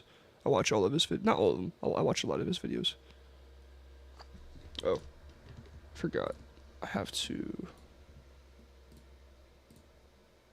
Oops. I clicked this because it said to WoW. That's why. And then. If an MMO is a human body, you can think of these as their skeleton, essentially. From character creation to No, you're good. ultra challenging bosses. You're always helping they me, man. represent the very foundation on Keeping which me in the check and target shit. is built, and they fundamentally control how it's played on almost every single level. It's like the Star Wars versus Star Trek of the MMORPG genre, except somehow even more nerdy. What lies at the core of nearly every RPG is character progression, MMOs included. It's all about creating an avatar, starting with nothing, and through a rather intense investment of time for the MMO in particular, the player is able to extract advancement from this online virtual world. And outside of the MMO, although it wouldn't be fair to say that it's simple, it is straightforward, as of course the beginning and the end are clearly defined. A group of heroes and adventurers set off, collect magic rocks or something, defeat enemies, bosses, they level up, they get new equipment, Is this, learn new spells, and Dragon after Quest? about 20, 30, 50 hours of doing that, they reach the end, the credits Oh, roll, yeah. and the hero's Final journey Fantasy is 2 complete. chat. So it's actually really funny because I bought this at a game store the other day. It was like a month or two ago. But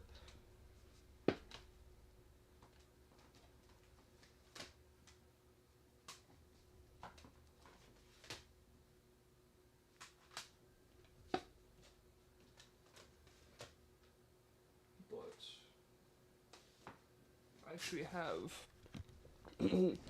Final Fantasy 1 and 2 remastered. Yeah, remastered editions. It's a PS1 game. Hold on. My OBS disconnected. What the hell? I don't know why I did that. But behind me on that shelf, hold on. Like right here, I have a what is it? I don't know why my stream disconnected for a second, but I have like a bunch of PS2 games and PS1 games, and I haven't played through a lot of them, but I started playing through Final Fantasy 7. But I have Final Fantasy 1 and 2, and then 7 and 8.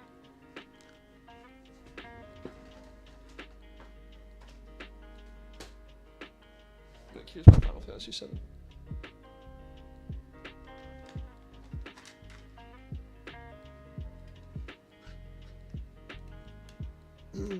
I really really like the Final Fantasy VII disc because like the back of it is all black.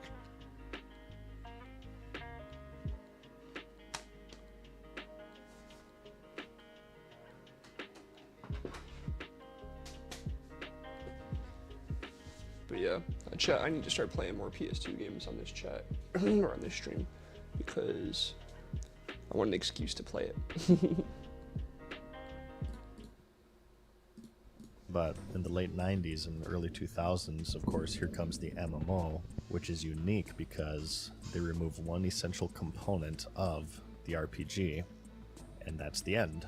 So the real question becomes, what happens when the entire idea of your game is that it never ends?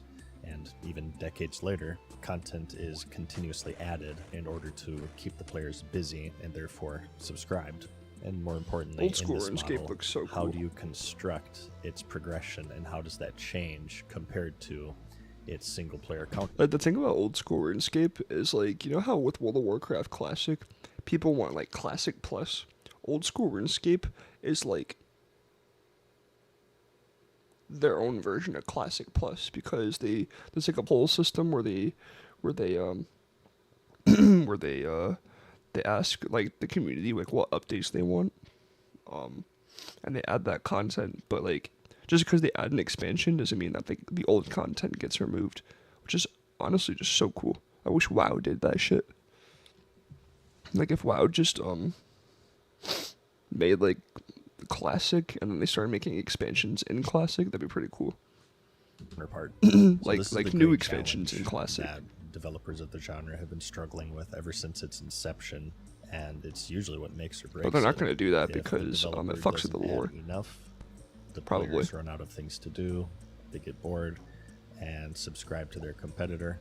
However, if they add too much, or if they do it without care, they run the risk of Exactly, cannibalizing Pandu. existing content and systems, and in some cases, they even speed players even further. to this Horizontal. I know what finish you line mean. So that it's like they're trying so desperately start to the keep finish out of instead their of reach, top as to they've bottom, now or collectively bottom to top. destroyed and removed more content that they have added.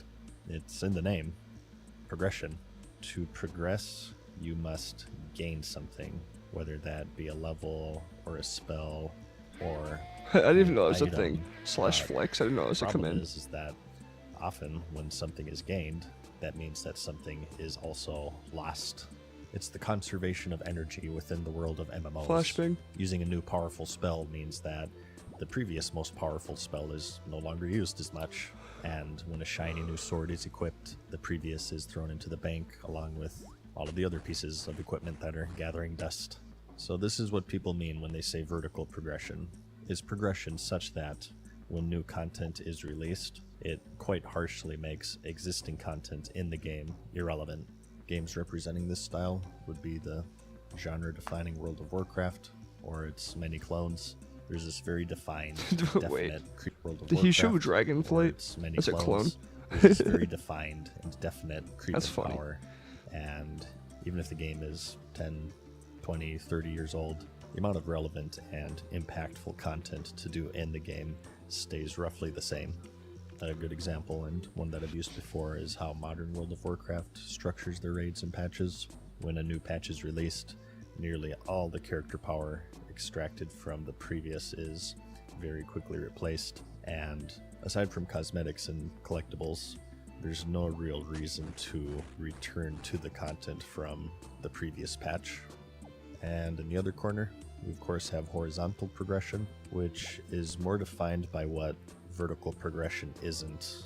Horizontal avoids this cannibalization, as when new content is added, it's done in a way that minimizes this negative impact on the already existing features and systems.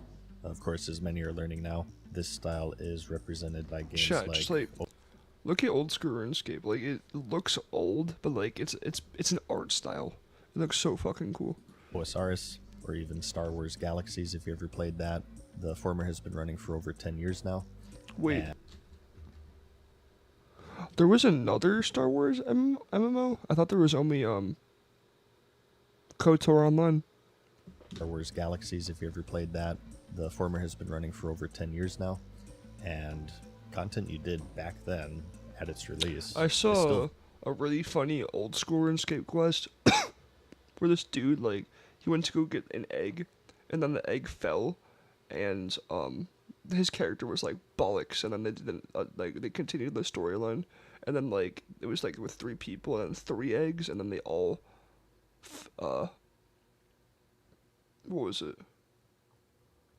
He it's funny, but no, the eggs all fell, and they're like bollocks, and at the end the guy like falls off, and then your character's just like bollocks.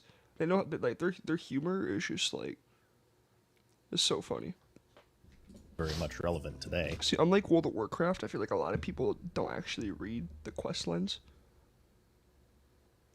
That's really cool. It's called Scrambled, but I feel like a lot of people don't pay attention to WoW's quests, like dialogue, like at all. They're just trying to level basically. But old school RuneScape has like such a charm to it, where it's like you might as well read every text box, because it's like they have so much character and flair. Chat, I'm gonna get a drink real quick. I am parched. I think each quest is so unique that you could recall the specific quest because of the story charm of the quest. We're watching so what was I gonna say? Ironically, Mad Gaming Zone. We're watching Mad Season Show. You know, your alternate ego. I'm playing, but he's talking about vertical progression versus horizontal progression, and like the difference between it, and like why horizontal progression, like for example, old school RuneScape is horizontal progression, but World of Warcraft is vertical progression. So it's like no matter how high you get, essentially, you're always gonna have to you're always gonna have to keep going. Like the ceiling basically never stops. But with horizontal, it's like you start from the start just like everybody else, and even if they keep, here's how I imagine it. So like you have a start, and then let's say the current RuneScape patch, the end game, there's like a goal, and then with each new patch, the goal goes like slightly farther, but you can still like everyone still has to start at the start. You know what I mean? And you can pick up where you left off. But I'm gonna get a drink. But it's also like, for example, like he was just saying, like old school RuneScape, you can basically come at any point, as opposed to WoW, where it's like the reason I'm grinding WoW right now is because it's like, oh, I gotta get 60 before Burning Crusade comes out. You know what I mean? Like when a new RuneScape expansion comes out, it's like, oh great, there's more content on top of all the other content I have.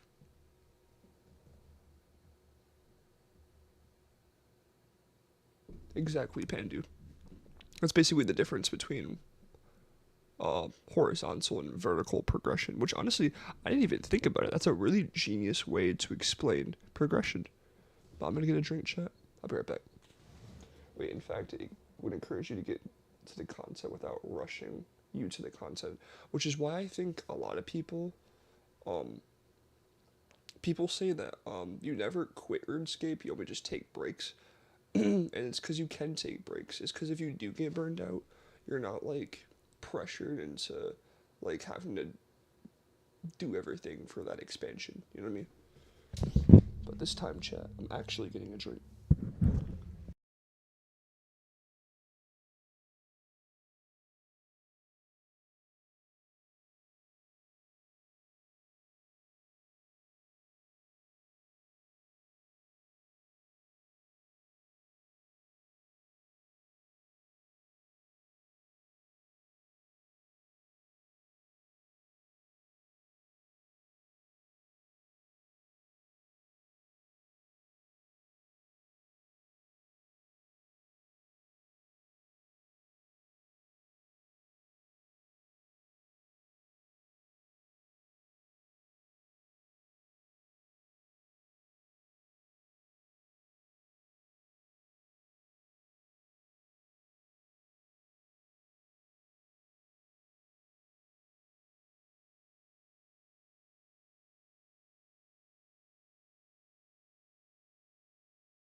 Alright, chat, I'm back.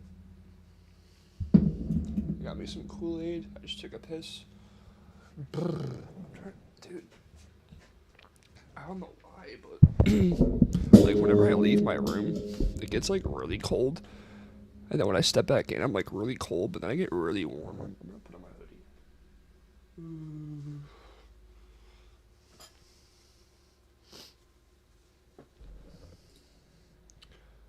Kool-Aid before bed. It's not like it's not like what is it called? It's not like the Capri Sun Kool-Aid where it's like in like a juice box, but it's like water with like powder. You know what I mean?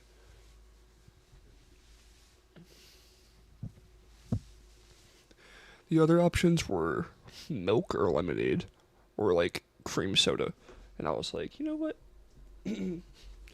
At least with the Kool-Aid, I'm kind of drinking water.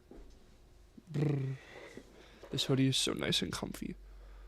All my problems just went away. I'm so warm now.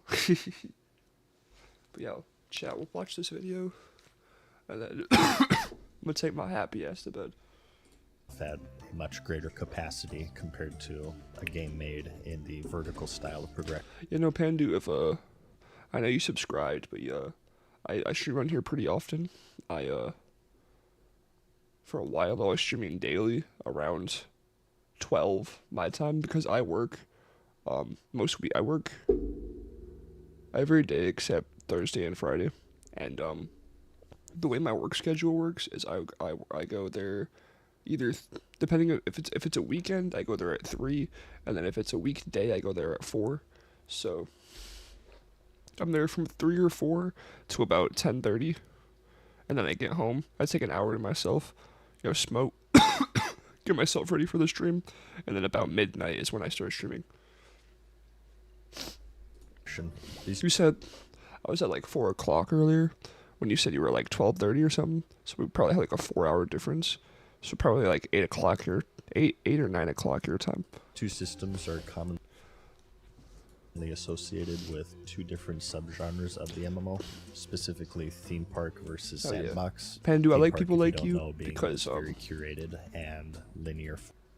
For one, you interact with the chat a lot and you start talking to people just like everyone else does.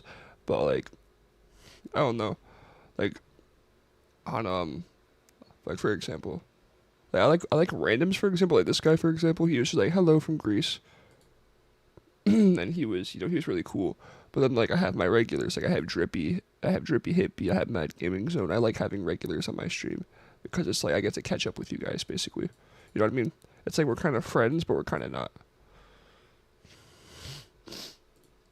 Like I know a lot of people streamers are like, I am not your friend. Form of At the very least, I'm your comfort streamer. No, I'm playing. progression. A good example of this is when World of Warcraft first released, it had over 40 zones, and while technically players could go into any of them immediately, they wouldn't have a very good time because they would be constantly killed by high-level creatures. The quests in the zones would be too high level for them to accept, and even if they could, they wouldn't be able to use the gear that they got from them. So it's a much more controlled and restrictive experience, as the developers have this very specific vision in mind that they want you to experience. Sandbox, on the other hand, is defined more by freedom, or as someone may say, the lack. What game is this? Chat, what game is this? On the other hand, is defined more. That's not RuneScape, is it? That does not look like RuneScape. By freedom, or as someone may say. Is this this Star Wars? It looks like Darth Maul. It's probably that Star Wars MMO he was talking about. The lack of direction. Players are just kind of thrown into this online world, and maybe they're given a very basic tutorial, and from then on are thrown to the wolves essentially, and the responsibility lies on them. What was that game called? Hold on.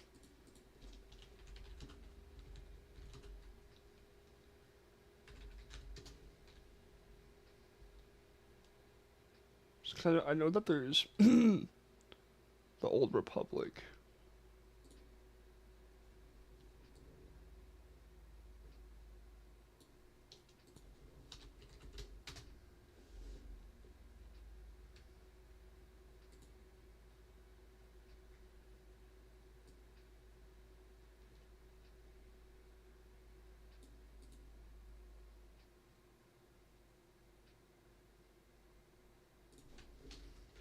Hold on.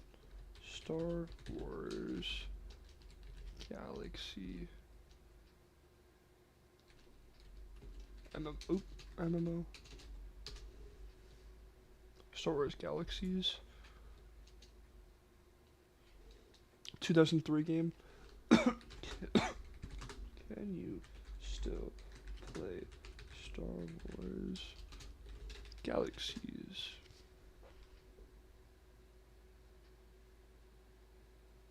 Game is called Graphics from Super Mario Brothers. Oh, you guys can see my chat. Hold on. You guys are seeing chat like double. Actually, maybe you're not. No, because it's going over me. I forgot about that. Hold on.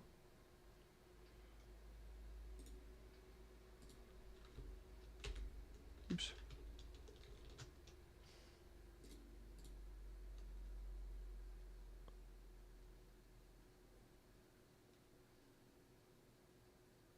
Don't know how to explain that. It's kind of like when you like being in EVE Online at the edge of the galaxy or something. Yeah, kind of. I feel like like an like an old MMO like that. Like everyone's so far along that like you literally see nobody. But it's like I don't know. I feel like some people like solo games, so like I feel like in the opening section, it would feel like more of a single player game, and then once you start getting into the more populated areas, you start actually meeting people, and maybe that's like a weird kind of progression thing. Like the farther you go, the more people you'll see.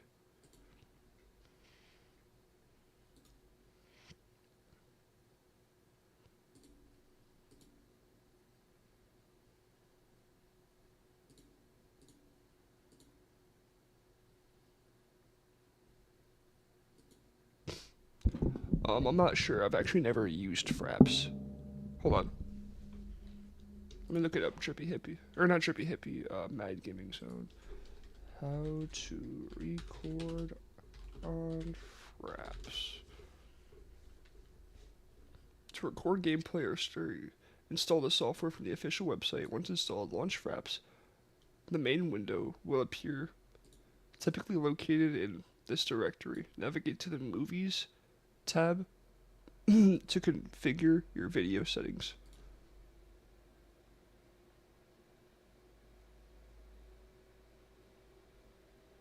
Hell yeah, Pandu. To figure out what they want to do, how to do it, what order to do it in, and so on. And over the years, as it's turned out, it's quite common to find vertical style of progression in this theme park style, and horizontal in sandbox, as these two very different subgenres are just more receptive to this style of developing their game. Although I wouldn't say this is absolutely the case for every single MMO. Guild Wars 2. It's F9. I found. Wrong window. What? Oh. I thought it was recording my entire thing. Hold on, chat.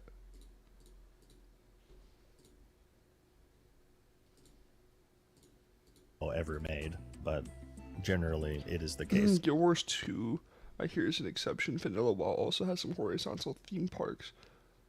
Can be horizontal and sandbox can be vertical. Has anyone in this chat played Guild Wars 2? I heard it was really good. And there are advantages and disadvantages of both designs.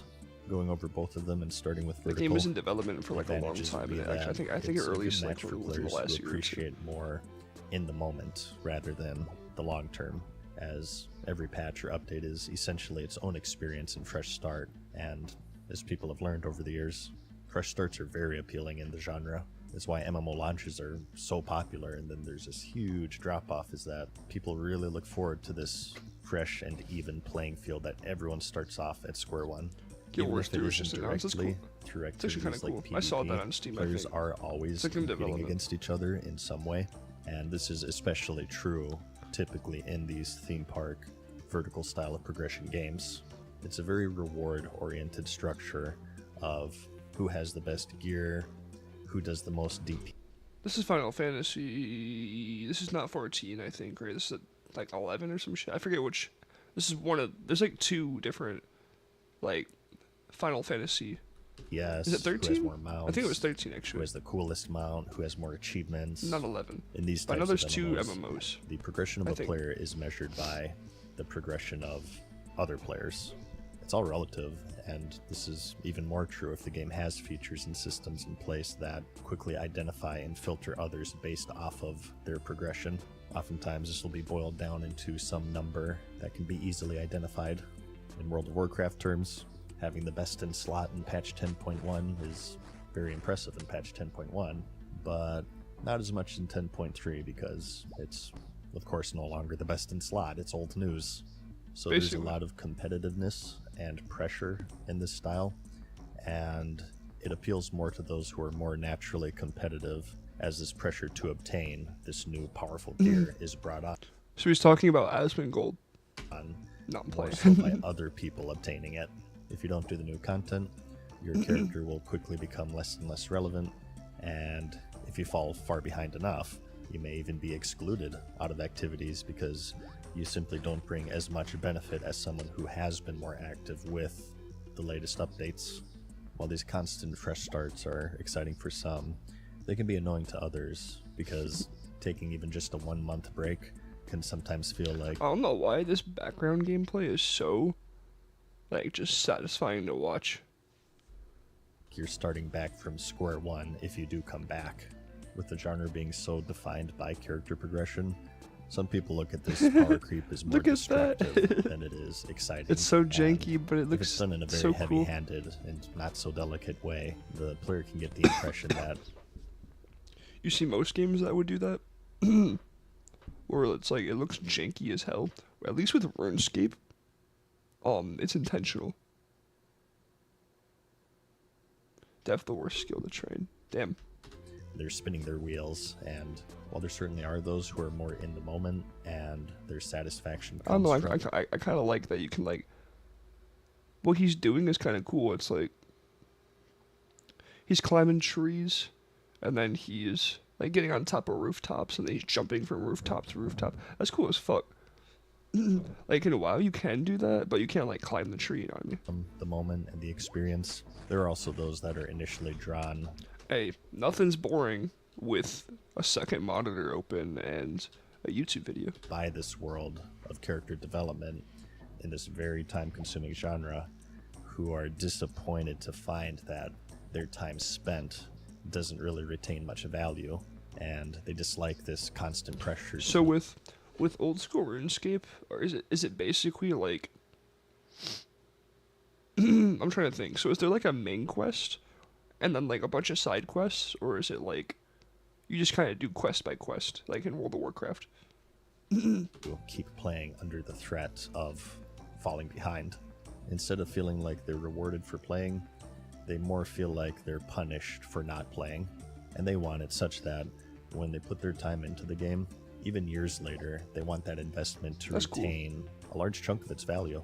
So, of course, an example of this would be old school RuneScape, which Dude, look at how fucking a massive large the chunk map of its is. value. I forget how So- massive it is. Look at that. All the way from here to all the way up here to all the way over here. Of course, an example of this would be old school RuneScape, which, for example, they had a new Also, one cool thing about old school RuneScape is that oh, Grandmaster quest, that's cool. The one thing about old school RuneScape that I like is that you can grind enough gold to buy a membership, and if you is it bigger than that? That's actually kind of cool. But the thing about RuneScape that's so cool is that what was I just talking about? RuneScape. Fuck, hold on.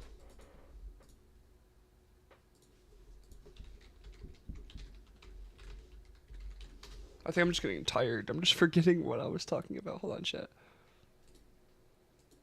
Good thing I have a live stream. I can just rewind. What I was talking about. Hold on. That's so cool.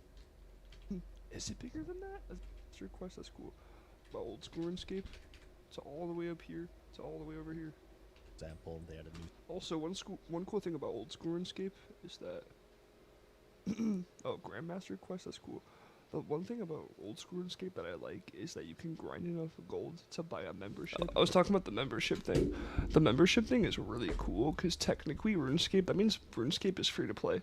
Unlike World of Warcraft, where it's like you can So in retail WoW, you could do a similar thing where you can get enough gold to buy subscriptions, but I feel like it's like a lot less A skill called sailing. likely. That doesn't make the mining skill you pretty less much have to play the valuable, game as a job. They exist in these two different worlds. This is a So with membership, what's like the main difference of having membership and not membership? Like, are there certain things locked behind not having a membership? I would assume, like certain quests or skills or something.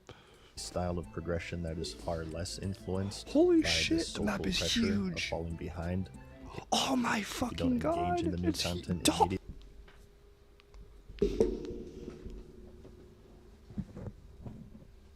Hold on.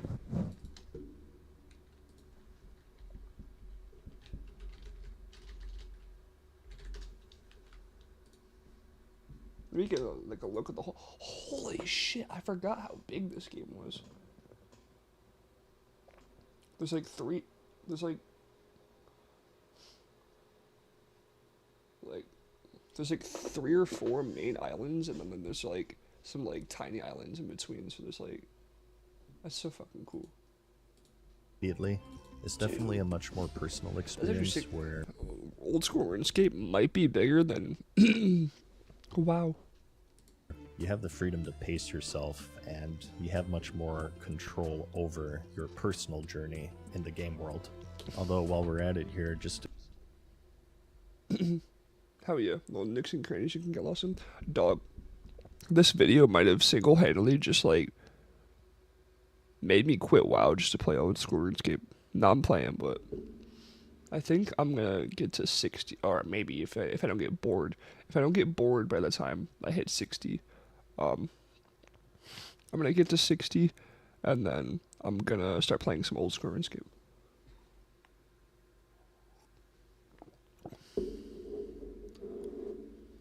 to clear up a common misconception, even in a very horizontal style of game, there'll always be at least some form of loss. At the end of the day, when new content is released, there has to See, be some incentive. That's a big thing about MMOs is that I feel like if you're not using the whole map, it's like useless.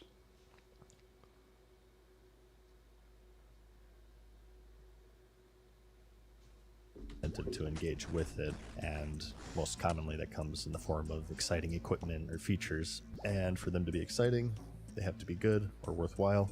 And because, again, progression is all relative in the genre, for something to be better, something else has to be made worse in some way. This decay will always exist to some degree, even in horizontal, but what really separates the two is that horizontal makes this Wait, is that meant to be? Is that meant to be the This jumping decay animation? will always exist to some degree, even in horizontal. But what really separates the two is that horizontal makes this very concerted effort to minimize the decay part as much as humanly possible. Has anyone in here played EverQuest? I saw that EverQuest is free up to like a certain part of the expansions. I think that the first I think there's like 29 expansions or something like that. I think that the first 24 or 5 are free. So, two very fundamentally different styles of structuring your games, and really it's up to the individual player to decide which they prefer. Today, because World of Warcraft became so dominant within the genre, theme park and therefore vertical progression is currently the most popular in common, but people are usually pretty surprised to learn that it wasn't always the case. In fact, it was the opposite. In the genre's formative years, it was largely dominated by sandbox with games like Ultima Online, Star Wars Galaxies, and of course RuneScape. It was just how the genre was, largely Didn't EverQuest 3 get announced? due to a lack of experience and often I know they have massive EverQuest 1 and funding 2. needed to make these games. It was just the cheapest and easiest way to make them.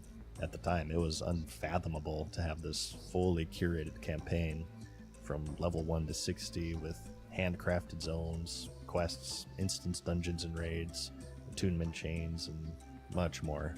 The genre at this point was not only expensive, it was also unproven, and it was only after when Verant with EverQuest and then later Blizzard with World of Warcraft showed just what was possible is when everyone tried to emulate it, and most every MMO after WoW chased this linearity and this vertical style of progression. What was terminated? Even existing sandbox games changed their entire identity based around it. A good example here is Star Wars Galaxies with its combat upgrade and new game enhancement. And from what I understand, even EverQuest 3? RuneScape- No fucking way.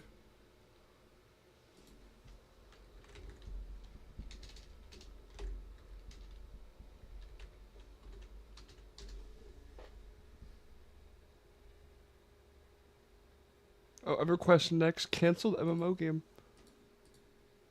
A new EverQuest game, often referred to as EverQuest 3, is in development, though it might not be officially titled as such. The project is currently in the ideation phase, with active work reportedly starting in 2025. The game is being developed by Darkpaw Games Studio under Enad Global 7, which owns the EverQuest intellectual property. The developer team is aiming for a it's not canceled, they're aiming for like a 2028 release date.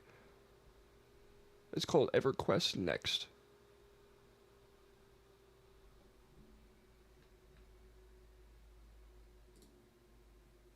I didn't know about that either. And if you went down the very similar Flashbang. path. Unfortunately Flashbang. for these developers, they didn't realize that the last few holdouts that were playing their MMOs were the people who preferred sandbox and horizontal progression.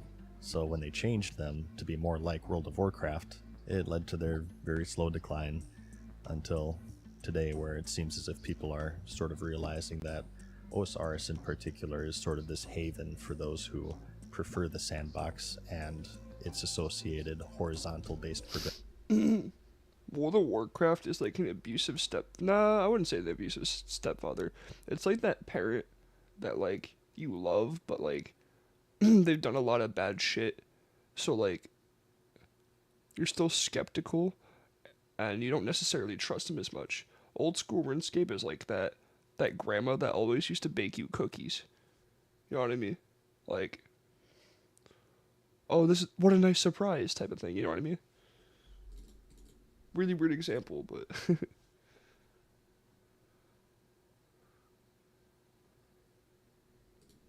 Progression. At the end of the day, it's all preference. my homie that plays old school RuneScape was talking about how he was farming a specific drop. That was pretty cool. Some people prefer vertical, some horizontal. I think these days we're starting to see this newfound appreciation for the latter, but at the same time, I think there will always be a demand for both. Personally, for me, at the moment, I'm quite enjoying sandbox and horizontal. Anyone who's familiar with the channel knows that I can't shut up about Star Wars Galaxies. That was the first game in the genre that I really fell in love with. And with sandbox fading away after the I actually didn't check. Can you still play that game?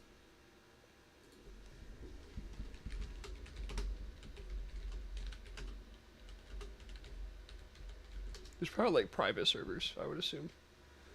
So I can trade or buy items from players, no auction house, so I have level Slayer. So I had the level Slayer to fight mobs that drop gear I need. I was watching the Lazy Peon, which I originally watched him because of his GTA Online video in like 2018. But he's a dude that covers like MMOs exclusively. And he recently made a video about playing RuneScape in 2025 and how he's pretty much like this last year he's put like 2,000 hours into it, and he was doing an Iron Man build and he was showing it off and it was really cool actually.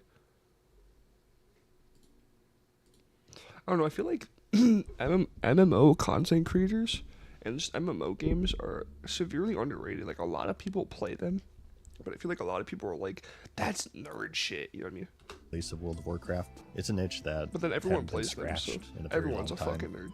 I guess if you ask me personally, the problem with vertical Oh, bro, is Josh Strive Hayes is like one of my favorite MMO channels. that, going back to this pressure of keep playing or else you'll fall behind, is that it's just so much. I feel like developers have realized this and they've sort of resorted to this constant The thing about RuneScape is I feel like, what was I gonna say? Like old school RuneScape probably has a lot more, it's more open and creative. That's what I was about to say. I feel like you can role play and immerse yourself in RuneScape a lot more than you can WoW. Stream of daily and weekly activities to keep players actively engaged. And it's to the point that old content is replaced so lightning fast that even quitting for a month Okay, makes this you hoodie feel is like kind of you're hot now. starting from scratch all over again. Every MMO has this treadmill system where players are put on it, and to keep them on it, this carrot is constantly dangled in front of their faces. And I think back before we understood the genre, it was far easier to disguise this, but over time, as players have collectively gained experience, it's much You harder had to level that character and progress that character within the swamp alone, and eventually had to do one of the hardest raids. to That's hide actually it, kind of cool, though. so much so that sometimes it doesn't even feel like there's an effort to hide it, as developers See, the thing about RuneScape, though, is unlike World of Warcraft, you can start the game for free. Like, WoW has Trials ended up being a 5 million watch series. That's actually really fucking cool. sort of see it as this fruitless venture. But, like, WoW... Hold on. Really fucking cool. Sort of see it WoW has Trials ended up being a 5 million. WoW has, what's it called? Like, the trial mode where you can, like, in retail, you can play up to, like, level 20. But, like, you can probably play through all of RuneScape for free. and It just depends on I how think much that's time the you point want to where put the into magic it. really fades. There's something you hear quite often these days. Many people say that it feels like MMOs have lost their magic, and in my opinion, I think that's because they're sort of overtly crafted to treat you like a hamster on the wheel, and it's just sort of this accepted thing. It's the That's elephant cool. in the room. But the thing about membership is that you can unlock it with gold. You don't actually have to pay for it. A question you may have seen quite often with these types of MMOs is that It's kind of like, you know that one Club Penguin remake? Hold on. That's crazy. You get access to 99 max. What was I gonna say? There was a Club Penguin. What was it called? Like a reboot. I forget what it was called. It probably got taken down, but it was they took down the original Club Penguin, and then they made like this really shitty mobile game, and you literally couldn't access like any of the like you could download it and you could walk around, but like if you clicked on anything, it would be like you have to buy a membership, you have to buy a membership, you have to buy a member. Bro, I should play Club Penguin on stream. is it too late to start? And you're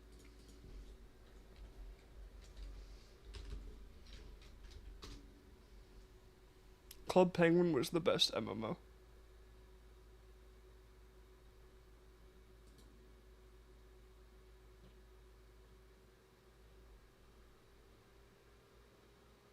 And Fusion Bro, there were so many good like original games.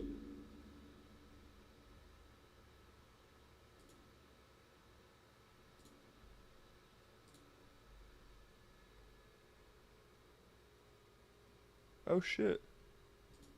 They did release Club Penguin Legacy. It's actually kind of cool. I thought that that was a fan-made thing. Thank God it's not.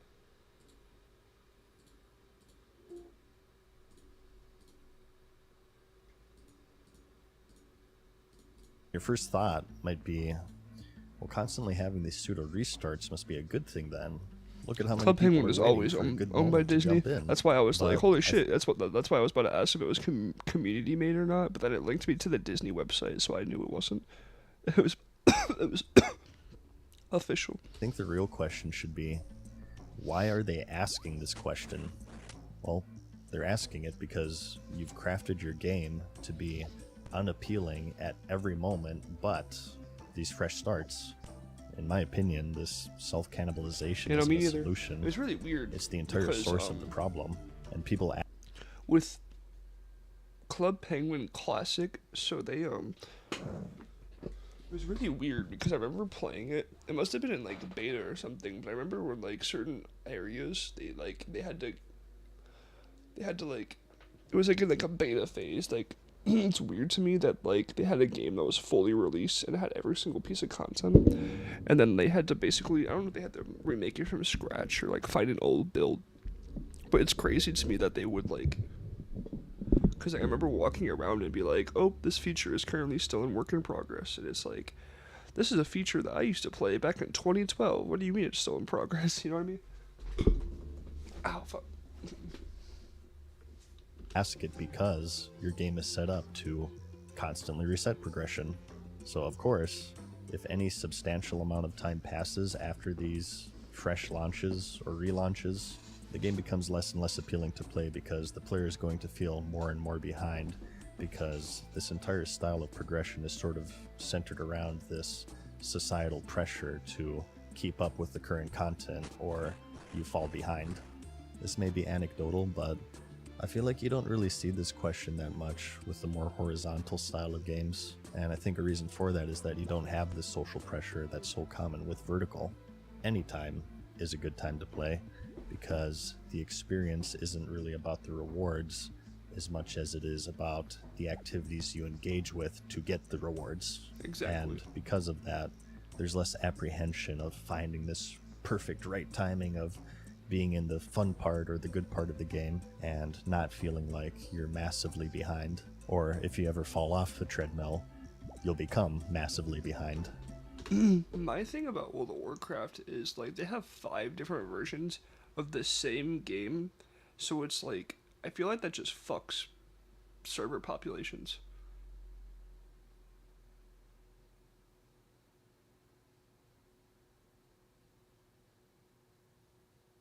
That'd be kind of funny. I'd be auto running in WoW, running to my next destination on the second monitor. I just have fucking RuneScape open. What's like, think about it. For a new person starting World of Warcraft, you look at it, it's like, oh, how do I start World of Warcraft? Oh, retail or classic? Oh, I don't really want to play retail. Looks like that's a lot of expansions that I've missed out on. Okay, I'll play classic. Oh, there's classic, there's hardcore classic, there's anniversary classic, there's 20th anniversary hardcore classic, there's Miss of Pandaria classic. Like, it's just the Season of Discovery classic. Like, nope, I'm playing RuneScape. Like, that's what people are gonna do. It's like, why the fuck, you know what I mean? Like, why the fuck would you play something that, like, for example, Season of Discovery is really cool, but what the fuck's the point of playing it if, like, I don't know if they update it frequently, but, like, what's the point of making an entirely new version of WoW if it's not going to get any expansion? Because I don't know, they're probably going to add, like, some sort of expansion to it or something, but I just don't understand why, like, it hurts my head to think about. Let's just move on. I think another reason for this big surge recently towards horizontal... She's in the Mastery? Yeah, wasn't that supposed to come out?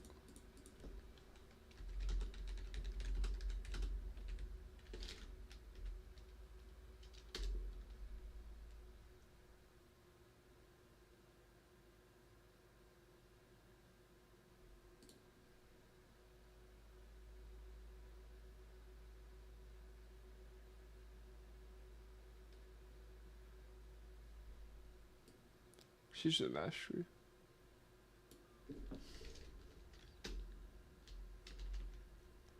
R WoW SOD and was the first season before Discovery. Oh, that's what I was thinking.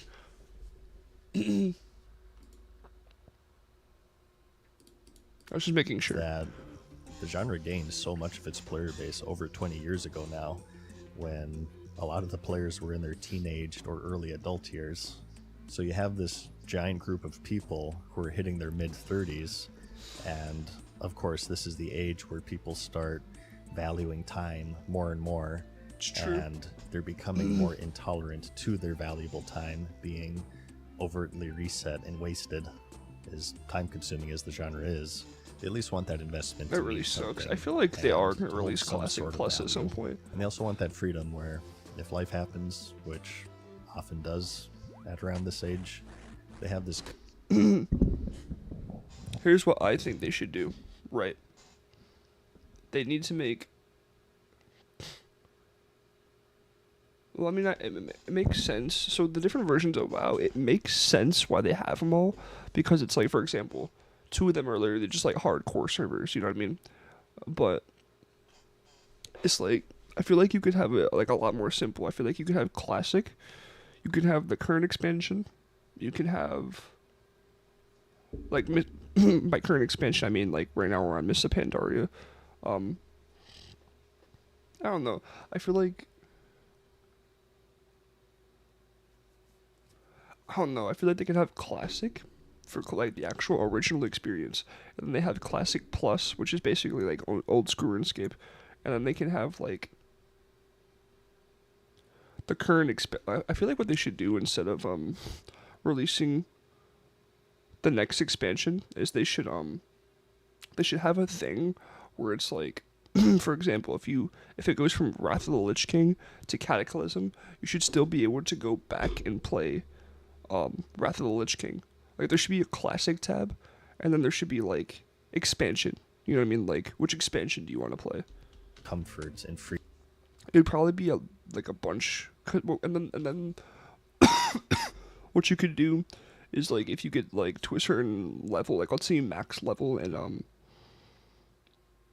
Wrath of the Lich King, you could you would unlock like a free character expansion thing where you can transfer your character to the next thing.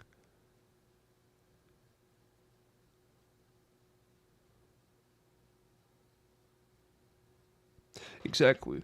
Mad Gaming Zone. Well, I feel like because here's the thing. The thing about World of Warcraft, see,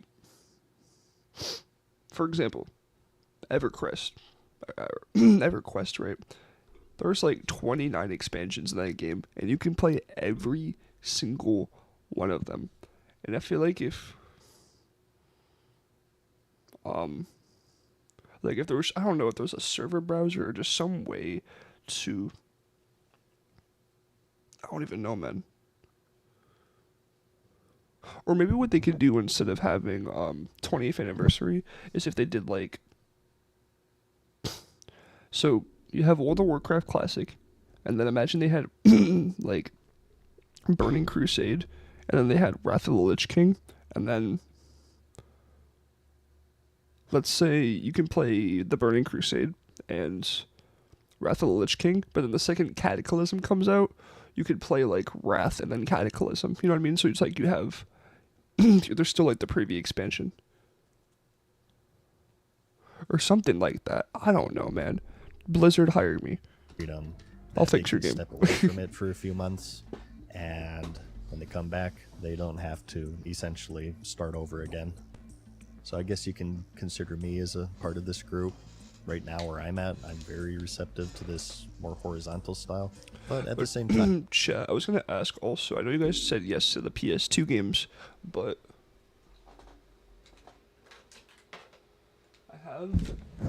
I have the emulation station on my computer, and I have an N64 controller. I thought about playing what's it called, like Mario 64, like the original Zelda games, like Ocarina of Time and Majora's Mask. So or even just like Mario Kart. It's a weird ass controller, and they've just been sitting on my shelf. It's actually fun. I remember I was playing Smash, the original Smash Brothers, with my brothers, and they had a really good time. But even though it was like a weird ass controller. I'm sure in the future I'll get the itch for vertical again. I'm definitely leaning one way at the moment, but It sucked because when I bought, it was 2 wired N64 controllers, so I had to buy them in like a $30 pack because it came with 2. But I'm glad I did because I got to play with my brothers. the good thing is that these two styles are different enough that they both warrant existing as they satisfy two different Like we're playing crowds. Mario Party, we're I'm playing glad that Smash, we're OSRs playing Mario is Kart. allowing people Shit to was see fun the as hell. benefit of horizontal, as I think it's been held back for many, many years now at this point, and the developers should get a lot of credit for that.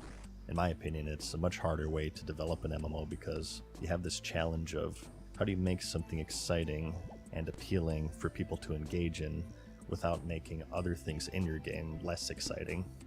That's not such an easy thing to accomplish in such a complex genre, but as proven with this recent surge, they've been doing that. I think that's Bro, great the for jumping genre animation is as a so whole. funny. He's just I'm like, of the opinion that the MMO has been far too monopolistic.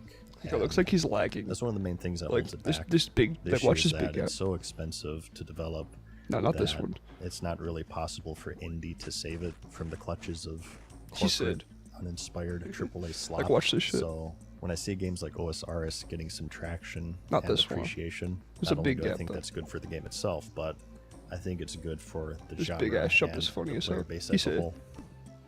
But with that, this will conclude this episode. This is a new Look format at the of big video ass for jump. me, so let me know if you have any feedback. They're not edited as much as It's kind of videos, funny. But because of that, I can But that's kinda part of put the them charm out for in just old one school day, RuneScape. and they don't really take away any time from my other stuff. And you guys don't have to wait like a week or 2 weeks in between videos. It's definitely That's really different, funny. but hopefully still enjoyable. If that was the case, please like it if you liked it. Yeah, everyone in the stream, if you like, if you like MMO content, I highly recommend Mad Season Show. He has almost 500,000 subs. He's made a lot of good World of Warcraft videos. He's mainly a World of Warcraft player, was at least. But so old school RuneScape took over.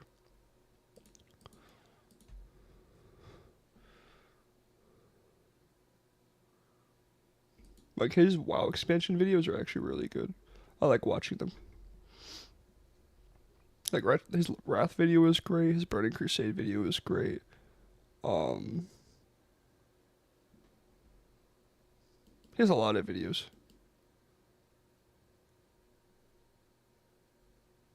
What's this video? RuneScape or complain about World of Warcraft? RuneScape, complain about WoW. F it.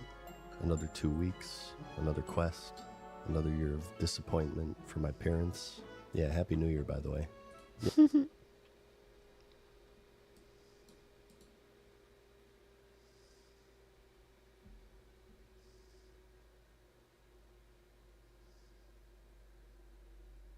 Eating quest food on accident. Now he's a true old school RuneScape gamer.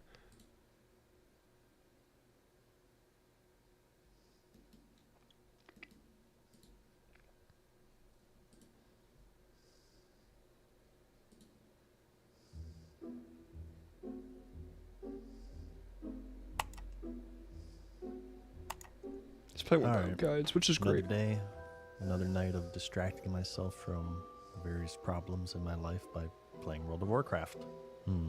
Let's see what I can complain about today. The WoW token? Did I tell them so, by the way, yet this week? You see, back during the re-release of Classic, Blizzard made something of a little promise that... what am I doing with my life? I've been in this cycle for 20 years now. 2 decades of putting things off. I could have spent all that time making mad games, learning skills, exploring the world. A real world filled with possibility and excitement. It's off. I could have spent all that time making mad games, learning skills. This is the type of shit that like RuneScape, like this is how you level up your agility in fucking RuneScape. Like this is the type of animation you'll see, bro.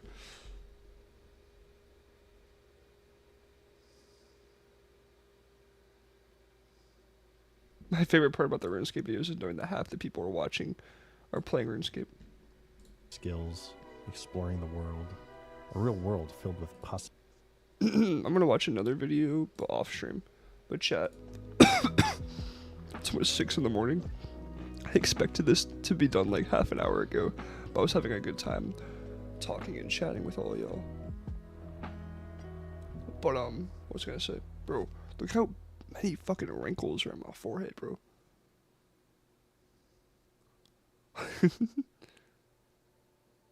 But shout out Pandu, shout out Mad Gaming Zone, shout out Drippy Hippie.